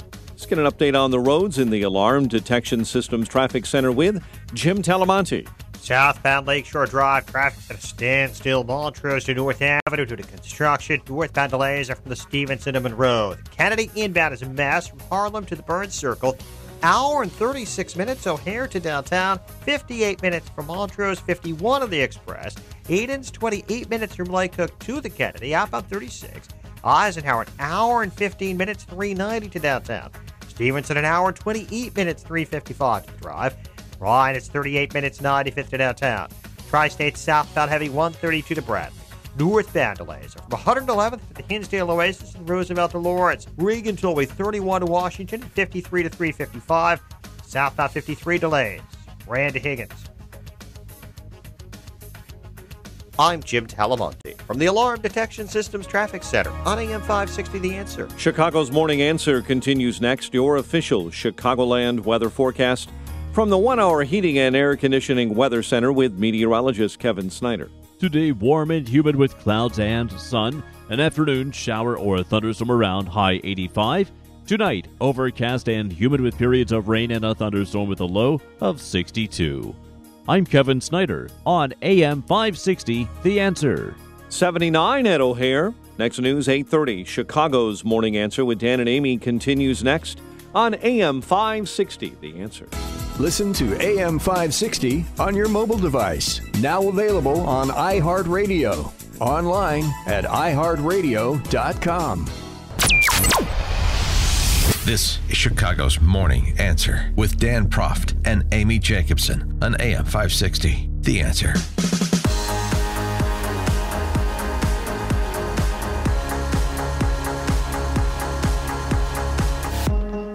Good morning, Dan and Amy. When Cardinal Cupich sat down with Mary Ann Ahern, Blaise Cupich had this to say about the rolling and roiling allegations of sexual abuse within the church.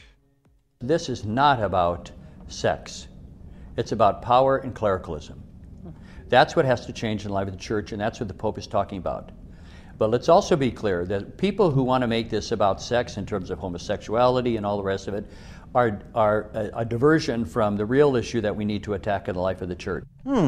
Oh, really? Yeah. Well, let me introduce you to two priests that Mike Scott's been reporting on this morning. Father Diego Barrio, 39, Father Edwin Geraldo Cortez, 30, both priests assigned to the Mission San Juan Diego Parish in Arlington Heights, who were arrested in Miami and charged with lewd and lascivious behavior after pedestrians and the police observed the two priests performing oral sex in a parked car. In broad daylight. Yeah. But it's not about sex, and it's not about homosexuality and the expression of it that's tolerated in the church and has been for a long time. It's not about that. You know, the two were easy to spot, too, because they were near a playground and didn't have tinted windows. Maybe those priests in Miami should have said they were there to check on rising sea levels due to global warming, and then Cardinal Cupich would have embraced them. I shouldn't laugh, but that's... And Cupich also said this during his sit-down with Mary Ann Ahern, and this being broadcast, obviously, was the source of so much criticism directed at Cardinal Cupich's way, which he tried to reverse by saying he didn't mean what he said and dispatched priests last Sunday for Sunday masses, Saturday and Sunday masses, to challenge and decry the unfair editing NBC5 did of Cardinal Cupich's words. Does the Pope need to tell Catholics exactly what he knew about Cardinal McCarrick and when he first knew it? Well, I think that the Holy Father on the airplane had exactly the kind of answer that was needed. He was asked about the letter of Archbishop Vigano. He said he read it. He encouraged the media to read it carefully and to come to their own conclusions, and that he would not have any final any other statement on it. I think what he was signaling is two things. The first is that you have to see whether or not these remarks stand up to scrutiny. There are so many things in there that he says about so many people that it's impossible to try to get into the weeds on this. And he trusts the media to use their skill, their expertise, and he said their maturity to explore these questions.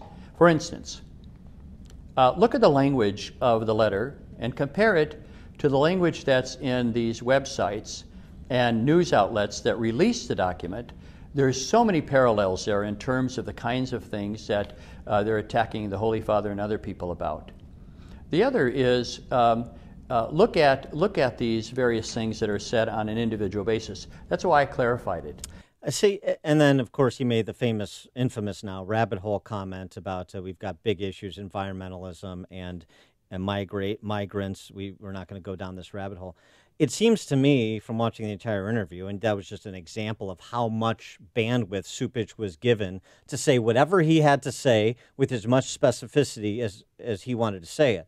Also, his dispatching priests to be PR flacks for him belies the fact that he can supplement the record with more specific comments on any of these topics anytime he wants, and he chose not to do so. Cupich has behaved in a disgraceful manner as far as I'm concerned, and I you get to have an opinion whether you're Catholic or not, but I happen to be a member of the church, and I attend Holy Name, and he's behaving like a politician, like the guy who just announced he's not seeking re-election yesterday. For more on this topic, we're pleased to be joined by the interviewer and a target of one Cupich in question. She is Marianne Ahern, political reporter for NBC5 in Chicago. Marianne, thanks for joining us. Thank you. It's been a busy time. Indeed. So how did you react to the missive that Cupich sent out per your interview of him? I was surprised. I think, Dan, if we had not posted the entire interview already, we did the interview Monday. My time, by the way, was 3 p.m. Everyone got a different time. 3 p.m. isn't exactly, the best time in the world when you have a 5 and 6 o'clock story, but hey, that didn't have really, always better to have more time, but whatever. That was our time. We did our story at 5. We did our story at 6. We did our story at 10. No one from the Archdiocese said anything. Tuesday, we posted the entire interview. It isn't instantaneous. It takes a little bit of process to post all the various sections on the web and also have the copy to go with it. And we have lots of other stories going. But so it took us till Tuesday, but we posted it then. Again, not one word from the Archdiocese. Nothing. Zero. Nada. Wednesday at 5 p.m., there was a statement that I did not receive that other people in the newsroom received. It appeared, I don't know this absolutely, but it appeared I was deleted from the list since I often get emails from them. Someone else sent it to me and said, "Did you see this?" So he put out a statement Wednesday night. It took 48 hours to complain, and still nothing directly to us, to me. And so I thought, wow, that's kind of odd. I mean, if you don't like, we certainly hear from people when they don't like their story, And I get it. You interview someone for 12, 15 minutes, whatever it might have been, And we put up 3 different stories using a couple of the same sound bites. But, probably maybe 5-6 minutes were aired over the day of the news. And, of course, as the person who's been interviewed, you go, darn it, I said this, too, and I said that, too. And, why did they only take that? But we posted the entire interview. Right. I mean, you you can't were get able, more, transparency Yes. I than mean, that. if they had shamed us into doing that, it would be a different story. But we already did it without any complaint. So if you happen to see, they posted their statement, the Cardinal statement, on Wednesday on their Facebook page. 90% of the comments, I'm shocked they didn't take it down, but 90% of the comments are, well, I did watch both. I watched the on-air and I watched the unedited, and they're the same. We stand by our story, and I'd like to move on, but we stand by our story. Well, it should be a badge of honor, to be blasted by Cardinal Cupich, because I think maybe he's mad at himself and, pushing this off on you and NBC5. I mean, I don't know what else to... Did he go after Chuck Gowdy? Because I know Chuck Gowdy interviewed him, too. Did he mention anything about ABC7? He said the same things. Now, I don't know if he actually used the words rabbit hole to everybody, but he said many of the same things to me, to others as well. So I don't know exactly why. I mean, I get it. I'm not exactly, a shy flower in the corner, but I reported what he told us. Right. I'm not quite sure what the whole, and then to have the priest read the letter, that was really over the top. Well, you've covered the archbishops and cardinals of Chicago for some time now. How would you compare covering Cupich and your interactions with him now that he's been here for a spell to previous cardinals, George, Bernardine, others? Well, the archdiocese, and I've said this even to them, their goal is, and as any organization, their goal is to always make their folks look good or to promote whatever their message is. That's not my goal. My goal is not to make my goal is to go ask questions, find out what the answers are, put them on the air. And my goal is also not to tear down people. My goal is just to ask questions and to get answers to them. And so they do seem to be on much more of a mission of that image conscience than perhaps a Cardinal George. But did I ever tangle with Cardinal George and Cardinal Bernard? Yes, that's the nature of the job. We often do stories that folks don't like. But did it ever get to this? No. Absolutely not. No. And wait, Cardinal Bernardine, are you kidding? I was there. We were the first ones to do the stories about all this awful stuff, right. The priest sex abuse. Right. They wanted to. They called me and said, how dare you? You're Catholic. Why would you do that? Of course, I've had all that. They didn't. I don't recall a letter being read at the masses before. That was much. But yeah. But no. There are always times. Hey, we're talking about the mayor. Remember the time the mayor went crazy on me? Yep. Yeah, he barked at you. Yeah. He had a temper tantrum. Yeah. No, he did. He literally had a temper tantrum. You got to be thick-skinned. It's hard. Well, it's hard. Yeah. But I get it. It might not. I don't know if it's personal to him. It's not personal to me, but maybe it's personal to him. We'll keep up the good work. Big news yesterday, obviously. Mayor Daley, or no, not Mayor Daley, Mayor Emanuel announcing that he's not going to run for re-election. You were in the room. What was it like? Here's the difference. 8 years ago, I was in the room, and there was only about 5 of us in the room the day that Mayor Daley announced. We had no idea when Daley did it. We really didn't. And we all thought that it was Jody Weiss was going to get fired. Oh. And I had called Jackie Hurd that day because I was out in the suburbs, and I said, what's going on? What's an announcement? She goes, you need to get here. And I was like, okie dokie. Rand got there fast. And there might have been 5 reporters. All the TV cameras were there, but not a lot of reporters were in the room. Yesterday, when it happened again, no one took anything for granted. I wasn't privy to anything. However, Carol Maureen had been kind of hearing it the last couple of weeks or months. Fran's article this last weekend that I should have read a lot more carefully, but she certainly sent a signal. So when they called our newsroom yesterday, when the staff of the mayor's staff called and sat around, I don't know, maybe 9:45, and said, "Hey, the mayor's got an announcement at 10:45." I ran to do makeup fast. Yeah. I was like, "Okie doke, I think there might be a problem here." And why do you think he made the decision he made and announced it yesterday when he did? It had to be the polls. I mean, I think there's a lot of things that also play a role. I mean, the Van Dyke trial starts. No matter which way the Van Dyke trial goes, if it doesn't, if it goes poorly for him in some way, do you look like then you got, thrown out the door? This is a way for him to say that it was his decision. Clearly, the polls were not in his favor. They keep telling us there was a path to victory, but it wasn't certain. This is not a guy who's about to get into a race he's going to lose. All right. Then is he going to take reporter questions today? Yes, heading that way at 10:30 today. So trying to hopefully he's not going to stand up and bark at me again. Yeah. The most hilarious part, the photographer that went with me, Ron, and Amy, you probably know Ron. He was the one that was with me that day that he barked at me. And he called me last night and I said, "Ron, no matter what I tell you today, do not turn the camera off."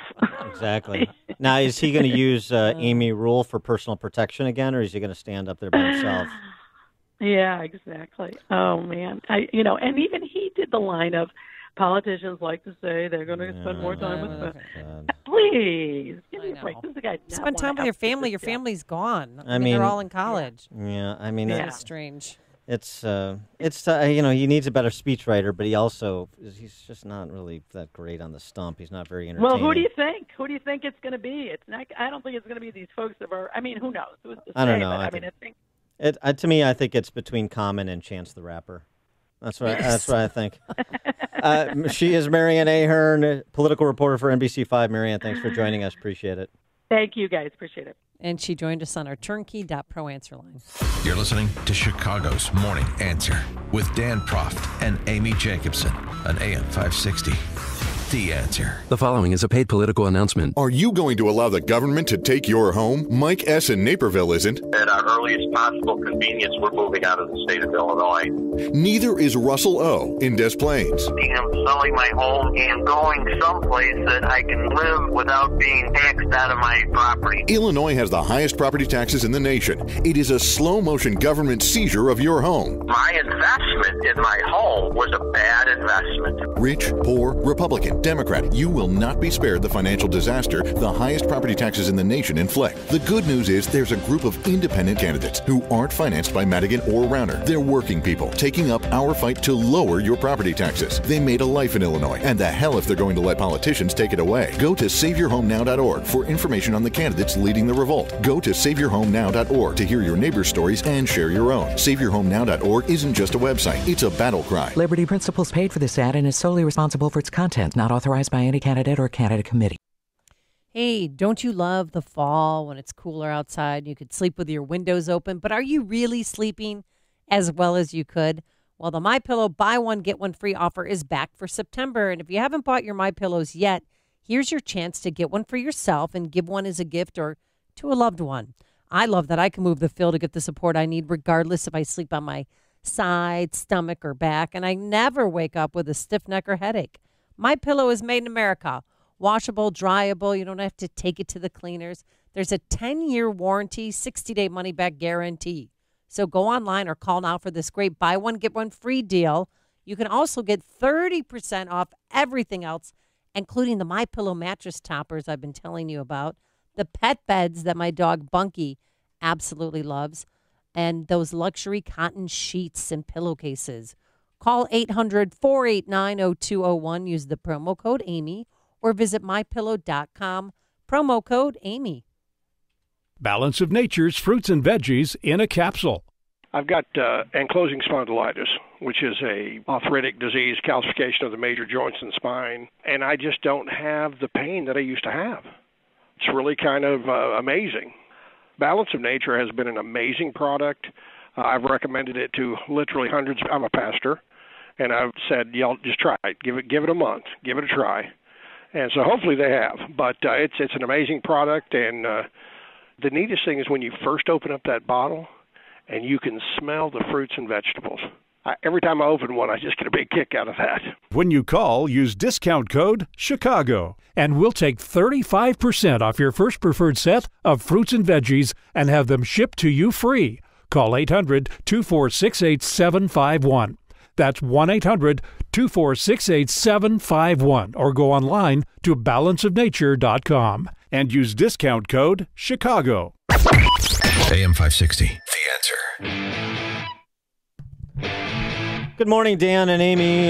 So Tiny Dancer is making the rounds to answer questions. Obviously, he's not going to come on this show because we asked tough questions, hold him to account. He's not so amenable to that. But he was asked, one outlet, is the next mayor currently in the race?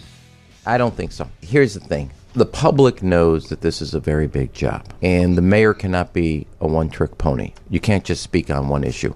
You got to do economic development. You got to do education policy. You got to be able to get money out of Springfield and Washington. You got to have an ability to actually invest in our neighborhoods, transportation, libraries, schools, and parks. Yeah, blah, blah, blah. You get it.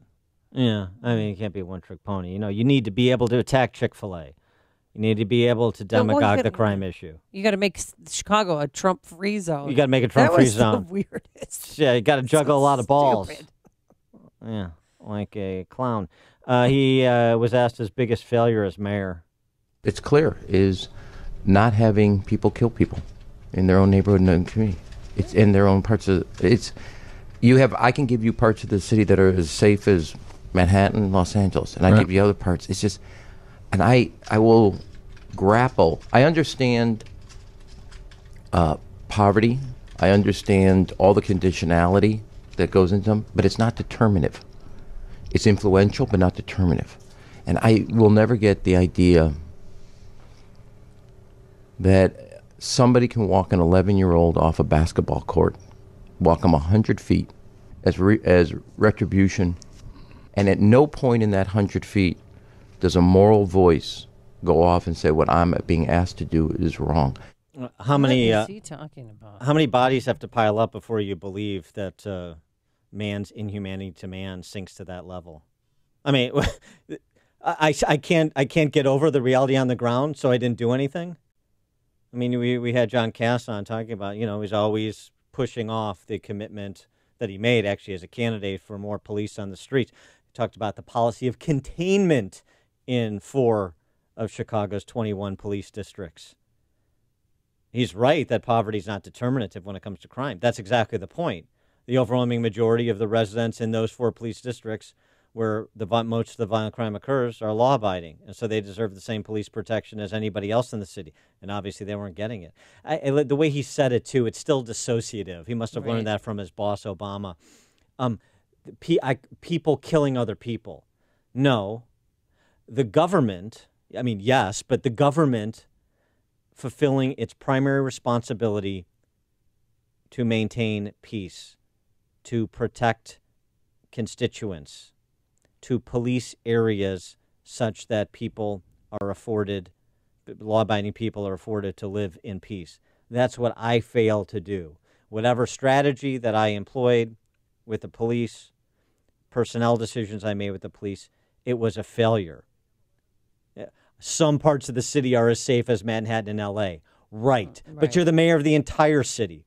And with respect to the entire city, the murder rate was higher than L.A. and New York combined with 1/4 of the population. That's being accountable for what he didn't do. What you heard there is the typical political answer you get from the typical politician in this state. Coming up on Chicago's Morning Answer. Speaking of entertaining political back and forth, Bob Woodward and Donald Trump, the uncut audio at 8:38. But first, let's head into the newsroom. Here's Mike Scott. This morning we have sunshine, 78 degrees at 8:31. Right now, dozens of passengers on board an Emirates Airlines jet landing in New York are feeling very sick. Flight 203 from Dubai landing at JFK. They've set up fleets of ambulances and Port Authority police this morning. They're staging an area with medical doctors to check out passengers. 500 people are on that flight. A man is in custody after what's apparently happened in Dallas this morning. A man crashes a truck into a Dallas TV station before getting out and going on a rant. Fox 4 television reports the man was taken by police, but now bomb squads are going through the scene, investigating suspicious bags that were left behind. The nation's international trade deficit grew by more than $50 billion. Government figures out this morning show the deficit grew to $50.1 billion in July. Gordon is a tropical depression moving inland after making landfall. Right now, Gordon is weakening across Mississippi, moving gradually off to the northwest and moving into Arkansas over the next 24 to 36 hours as a much weaker system. Right now, about 20 miles south-southeast of Jackson, Mississippi, winds at 14 miles an hour. Supreme Court nominee Brett Kavanaugh answering questions from senators today. 5 charged in connection with a New Mexico compound where a toddler was found dead will be in court today facing federal gun charges. The group was arraigned yesterday. Jury selection begins today in the first-degree murder trial of a Chicago police officer, Jason Van Dyke, who shot and killed the black teen, Laquan McDonald, in 2014.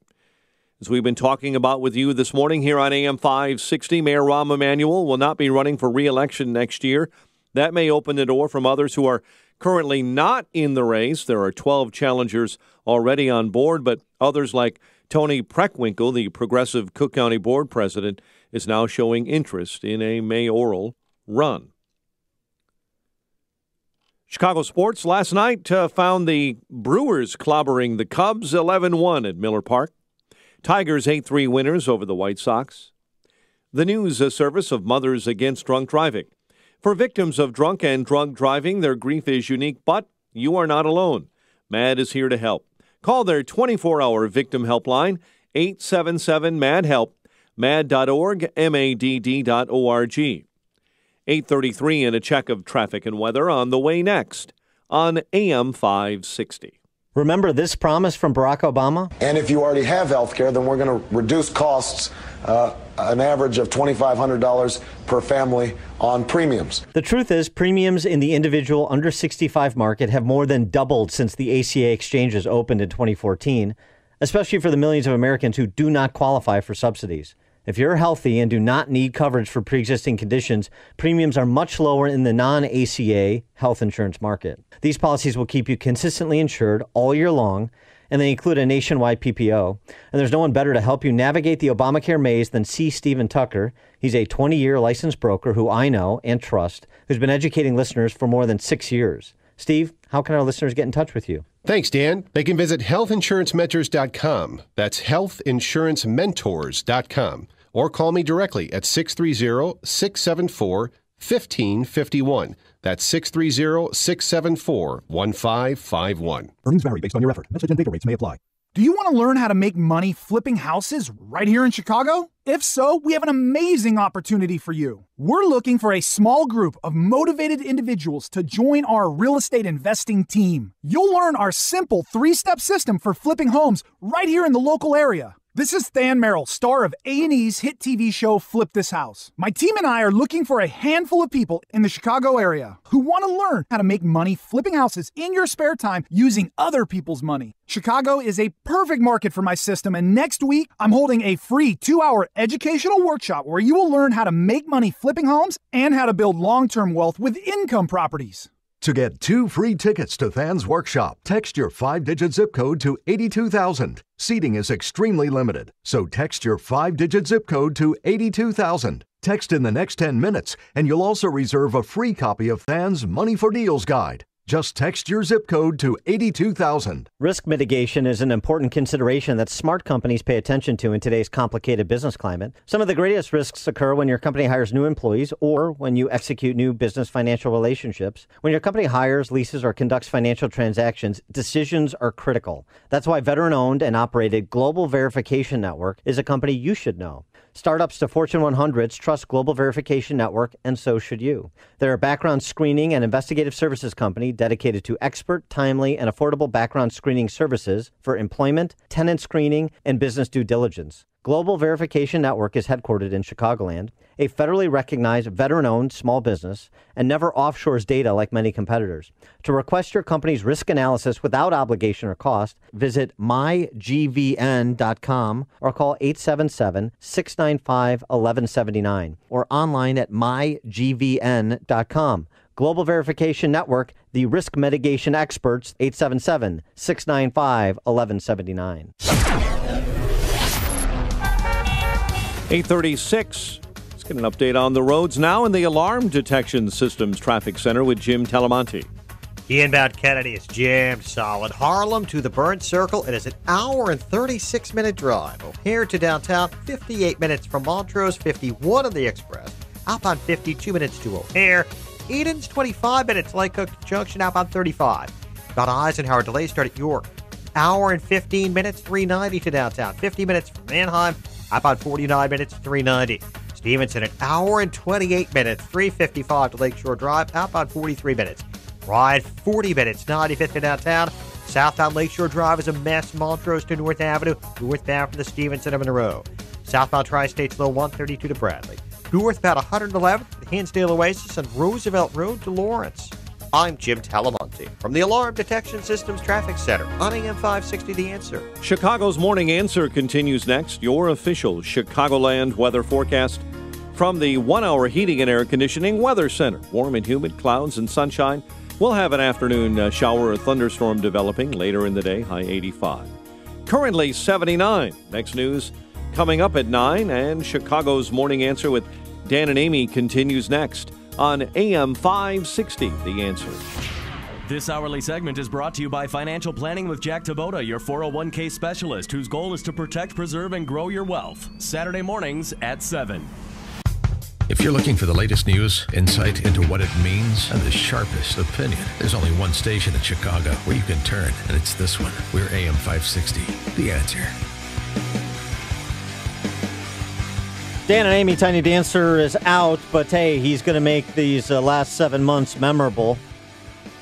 We have more to do, and from now until then, we'll do everything in our power to get it done and walk out the door, hopefully leaving Chicago and Chicagoans in a stronger place. We're back to his old boss's strategy of hope, because that's the only thing that he has to offer to make Chicago a better place than he found it. Everything that he inherited, all the problems, and they were many, exacerbated under his leadership, in quotation marks. That's a fact. Those are the numbers. Who replaces him? It was interesting. He said this morning that he doesn't believe the next mayor is in the race at this moment. Right. So he believes and probably has some involvement in whoever may enter that would be the heir apparent to continue the same old way of doing things that we've been doing for 100 years. Yeah, I knew that he would handpick somebody or try to play a part in that. He does have $10 million in campaign funds that he could throw someone's way. But when I heard that, you know what my gut reaction was? Valerie Jarrett. Well, which scares me. Here's the thing. It's got to be, if it looks like it's his handpicked successor, then that person is going to be carrying a lot of baggage coming into this race. So so if I was, working with Tiny Dancer to get into the race and leverage his support, I certainly wouldn't want to present that to the public because I don't think it will be received well. There's a reason he left. It's because he had lost any semblance of popular support for his policies in this city. And by the way, I mean, how many more decades do we have to do this before we recognize that the Chicago Democrat model of governance is a failure? I mean, how many more decades? Centuries? I don't know. What is the probationary period to consider something systemically different than what we've had? I mean, I honestly don't know the answer to that question. I don't want my property taxes going up anymore. I don't want any new taxes. Had a garbage tax implemented while he was here.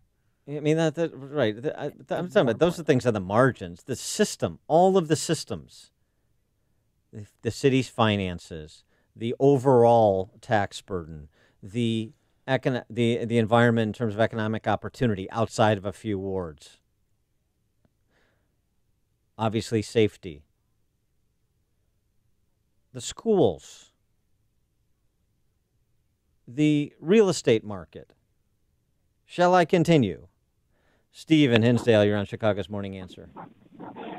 Well, my question now is, given the fact that Dancer has quit, which is good, can we still blame all the relentless, ongoing black-on-black gun violence as his fault? I mean, who do we now blame for black people shooting and killing each other? Still the Dancer, or does somebody else get the blame now? I'm not. Thanks for the call, Steve. I'm not clear on this.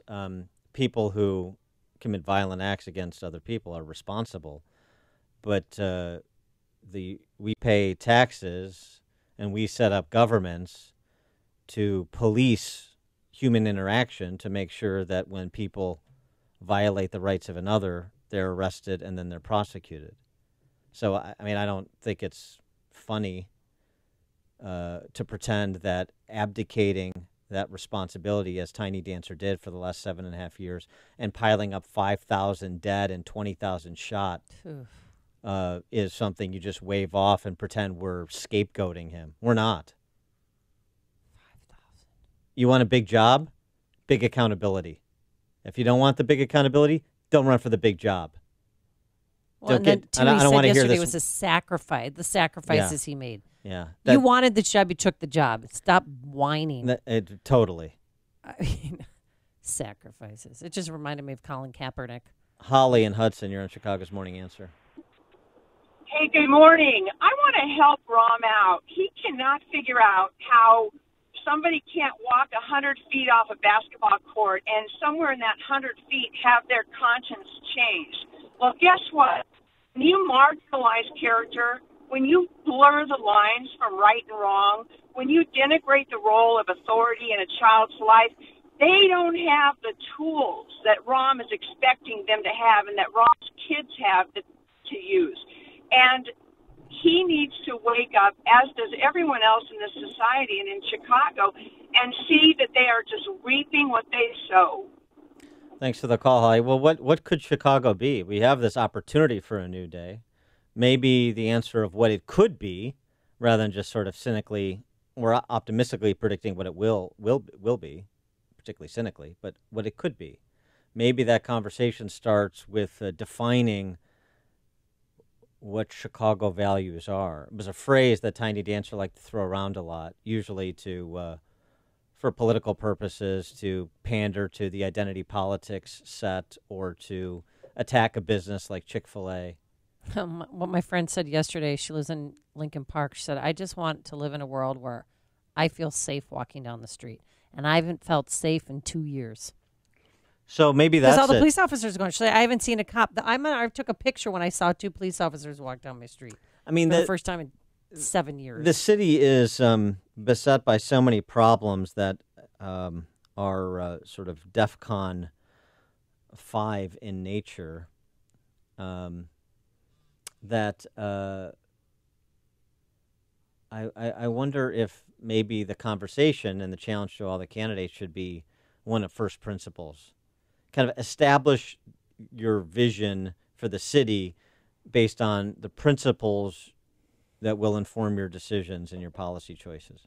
Maybe that's the starting point rather than talking, about this this tax or these red light cameras or this particular neighborhood or this particular school.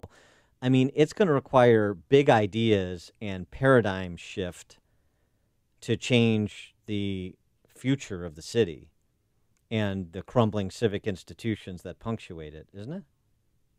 Or you think I respect Paul Vallis, but this is not a job for a technocrat, which is why I'm unconvinced at this point that he's the man for the job. This is not just a green eye shades problem. It's a big picture. It's a first principles problem. And so it seems to me you have to establish that foundation before you get to the policies that flow from those principles in such a way that you can bring people along to do big things and make big changes. Mary Ann and Homer Glen. Oh, hi, Dan. I wanted to say why Rahm is dropping out is because of the fact he thinks Pritchard's going to win. And if Pritchard wins, all the taxes and everything else, and he doesn't want to dirty his name with it. Okay, thanks for the call, Marianne. I don't. Or it could be the fact that, the CPS sex scandal, 1,800 CPS teachers, volunteers, and one principal did not pass a background check. Right. 246 just flat out refused to take it. And remember the superstars that Tiny Dancer brought in to run CPS. Barbara Byrd Bennett, who's now in federal prison. Yeah, and she's Forrest all- Claypool, who had to resign under a cloud of wrongdoing himself. Right. So, yeah, superstars. Change agents. Charlotte in Arlington Heights. Hi. Sanctuary cities, the mayor couldn't distinguish between legal and illegal immigrants. We're a welcoming city. That's the rule of law. Well, right. Thanks for the call, Charlotte. I mean, this goes again to my point about Chicago values. Picking and choosing the rule of law was a Chicago value under Tiny Dancer. Should it continue to be? Don in Bloomingdale. The only question every politician should be asked that's running for mayor is, are you going to implement stop and frisk laws in the city of Chicago? That's the problem. Thanks for the call, Don. I mean, I think that's a tactic, but I don't know that that's transformational. I think part of this is civilian support for the police, generally speaking. Right. Go back to what Bratton did in New York City. Look at a model that's successful. Yeah, the broken windows. Right, in part, and also it was a big data play, too, there. It was outlined in a City Journal piece by Bratton a few weeks ago that's worth checking out. Defer to models that work. Why don't we? I don't know why we have to continue scaling and perpetuating models that have failed. Why don't we scale models that work? Police, what Bratton did in New York City. Schools, Tim King's Urban Prep Academies. Yep. Sort of not programming, youth-oriented programming, anti-violence programming, if you will. Midtown Education Foundation, what they do. Go check out the Glenwood School for Boys in South Cook County. Go check out Northridge Prep in Niles. There are models, successful models, weeds growing up through the sidewalk all over the city and Chicago metro area. So why don't we scale them instead of perpetuating these abject failures and the cost of the failures? And I'm not even talking about financially. Joe and McHenry. Hello. Yeah, Joe.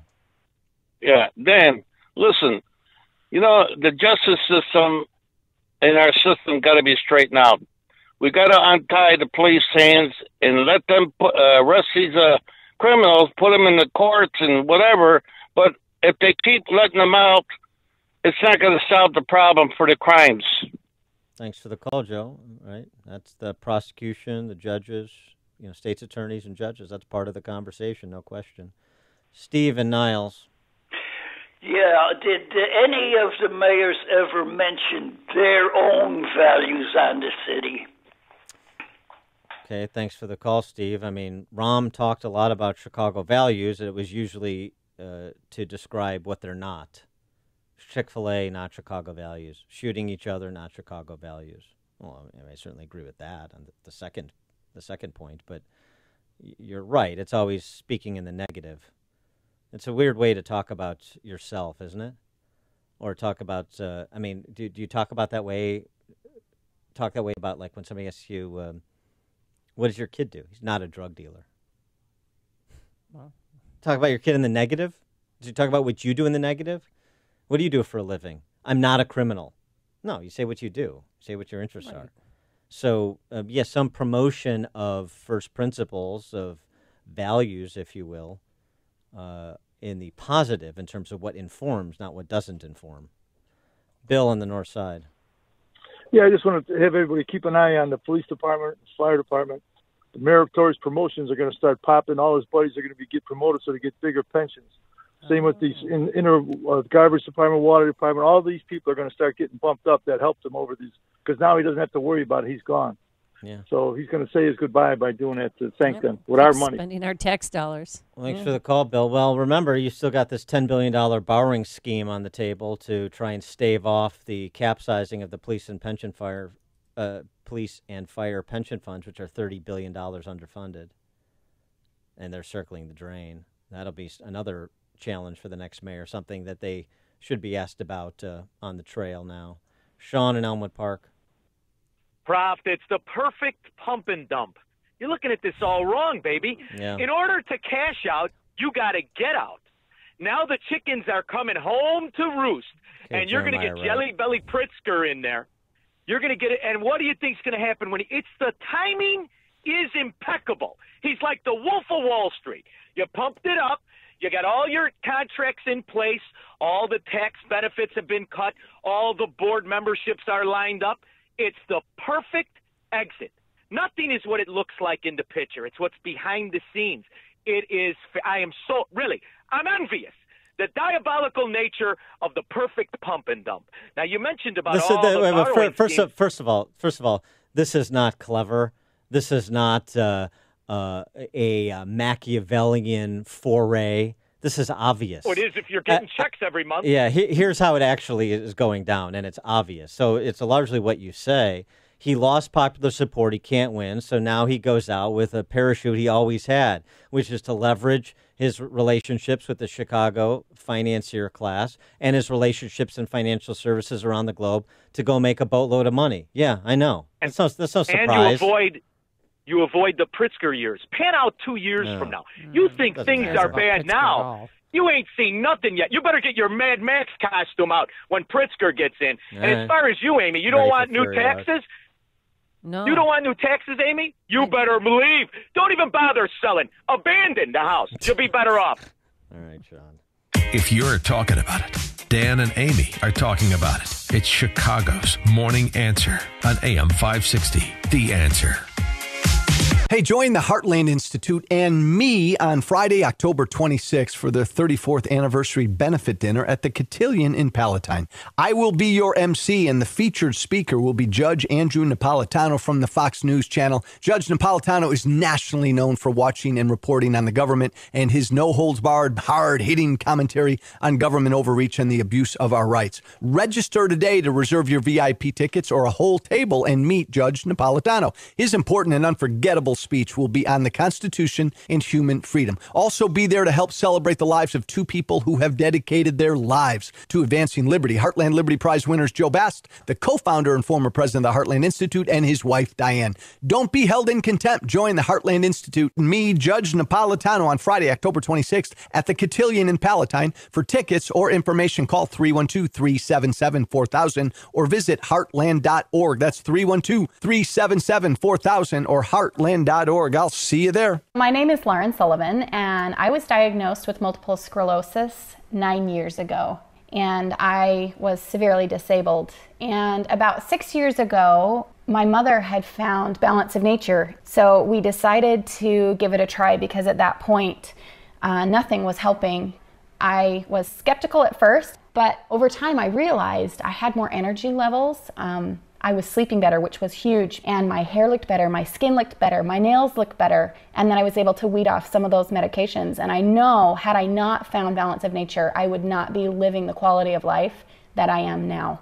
When you call, use discount code CHICAGO, and we'll take 35% off your first preferred set of fruits and veggies and have them shipped to you free. Call 800-246-8751. That's 1-800-246-8751 or go online to balanceofnature.com and use discount code CHICAGO. Don't forget that you can watch Chicago's Morning Answer on the Income Store live video stream every morning at 560theanswer.com. You remember a simpler time when family fun was about having fun. It didn't include the kids glued to their tablets or smartphones. Well, real family fun is back at Gobert's Pumpkin Patch. For almost 70 years, Gobert's has been Chicagoland's family destination for fall fun. This was the most fun day ever. My parents were there, my kids were there. There was a pumpkin patch, a maze, a haunted house, slide slides, a tray, and a fresh market, and there was so much more. I loved it. It's a family tradition for us to visit Gobert's every October. The pumpkins are great, the attractions are fun, and the apple cider donuts are to die for. Loved it. One price to get in, and almost all the activities were free. My kids had a blast. Listen to the kids. My mom loves the homemade caramel apples. I have to say, the pumpkin cannon is cool. They got a pumpkin-eating dinosaur. The live giraffe is really cool. I love the jumping pillow and the Pumpkin Express train ride. Gobert's Pumpkin Patch in Pingree Grove. Pick apples, explore the pumpkin patch, play games, ride the train. Gobert'sPumpkinPatch.com. Harvesting family memories. Signature Bank is Chicago's fastest growing independently owned business bank. It's a bank where relationships still matter. Signature Bank knows your name and your story. I'm Dan Proft, and I know this because Signature Bank is my business bank. I'm Larry Nora, founder and CEO of You Store It, a network of award-winning self-storage facilities in the Chicago area, and a customer of Signature Bank. We've developed over 70 storage centers throughout the city and suburbs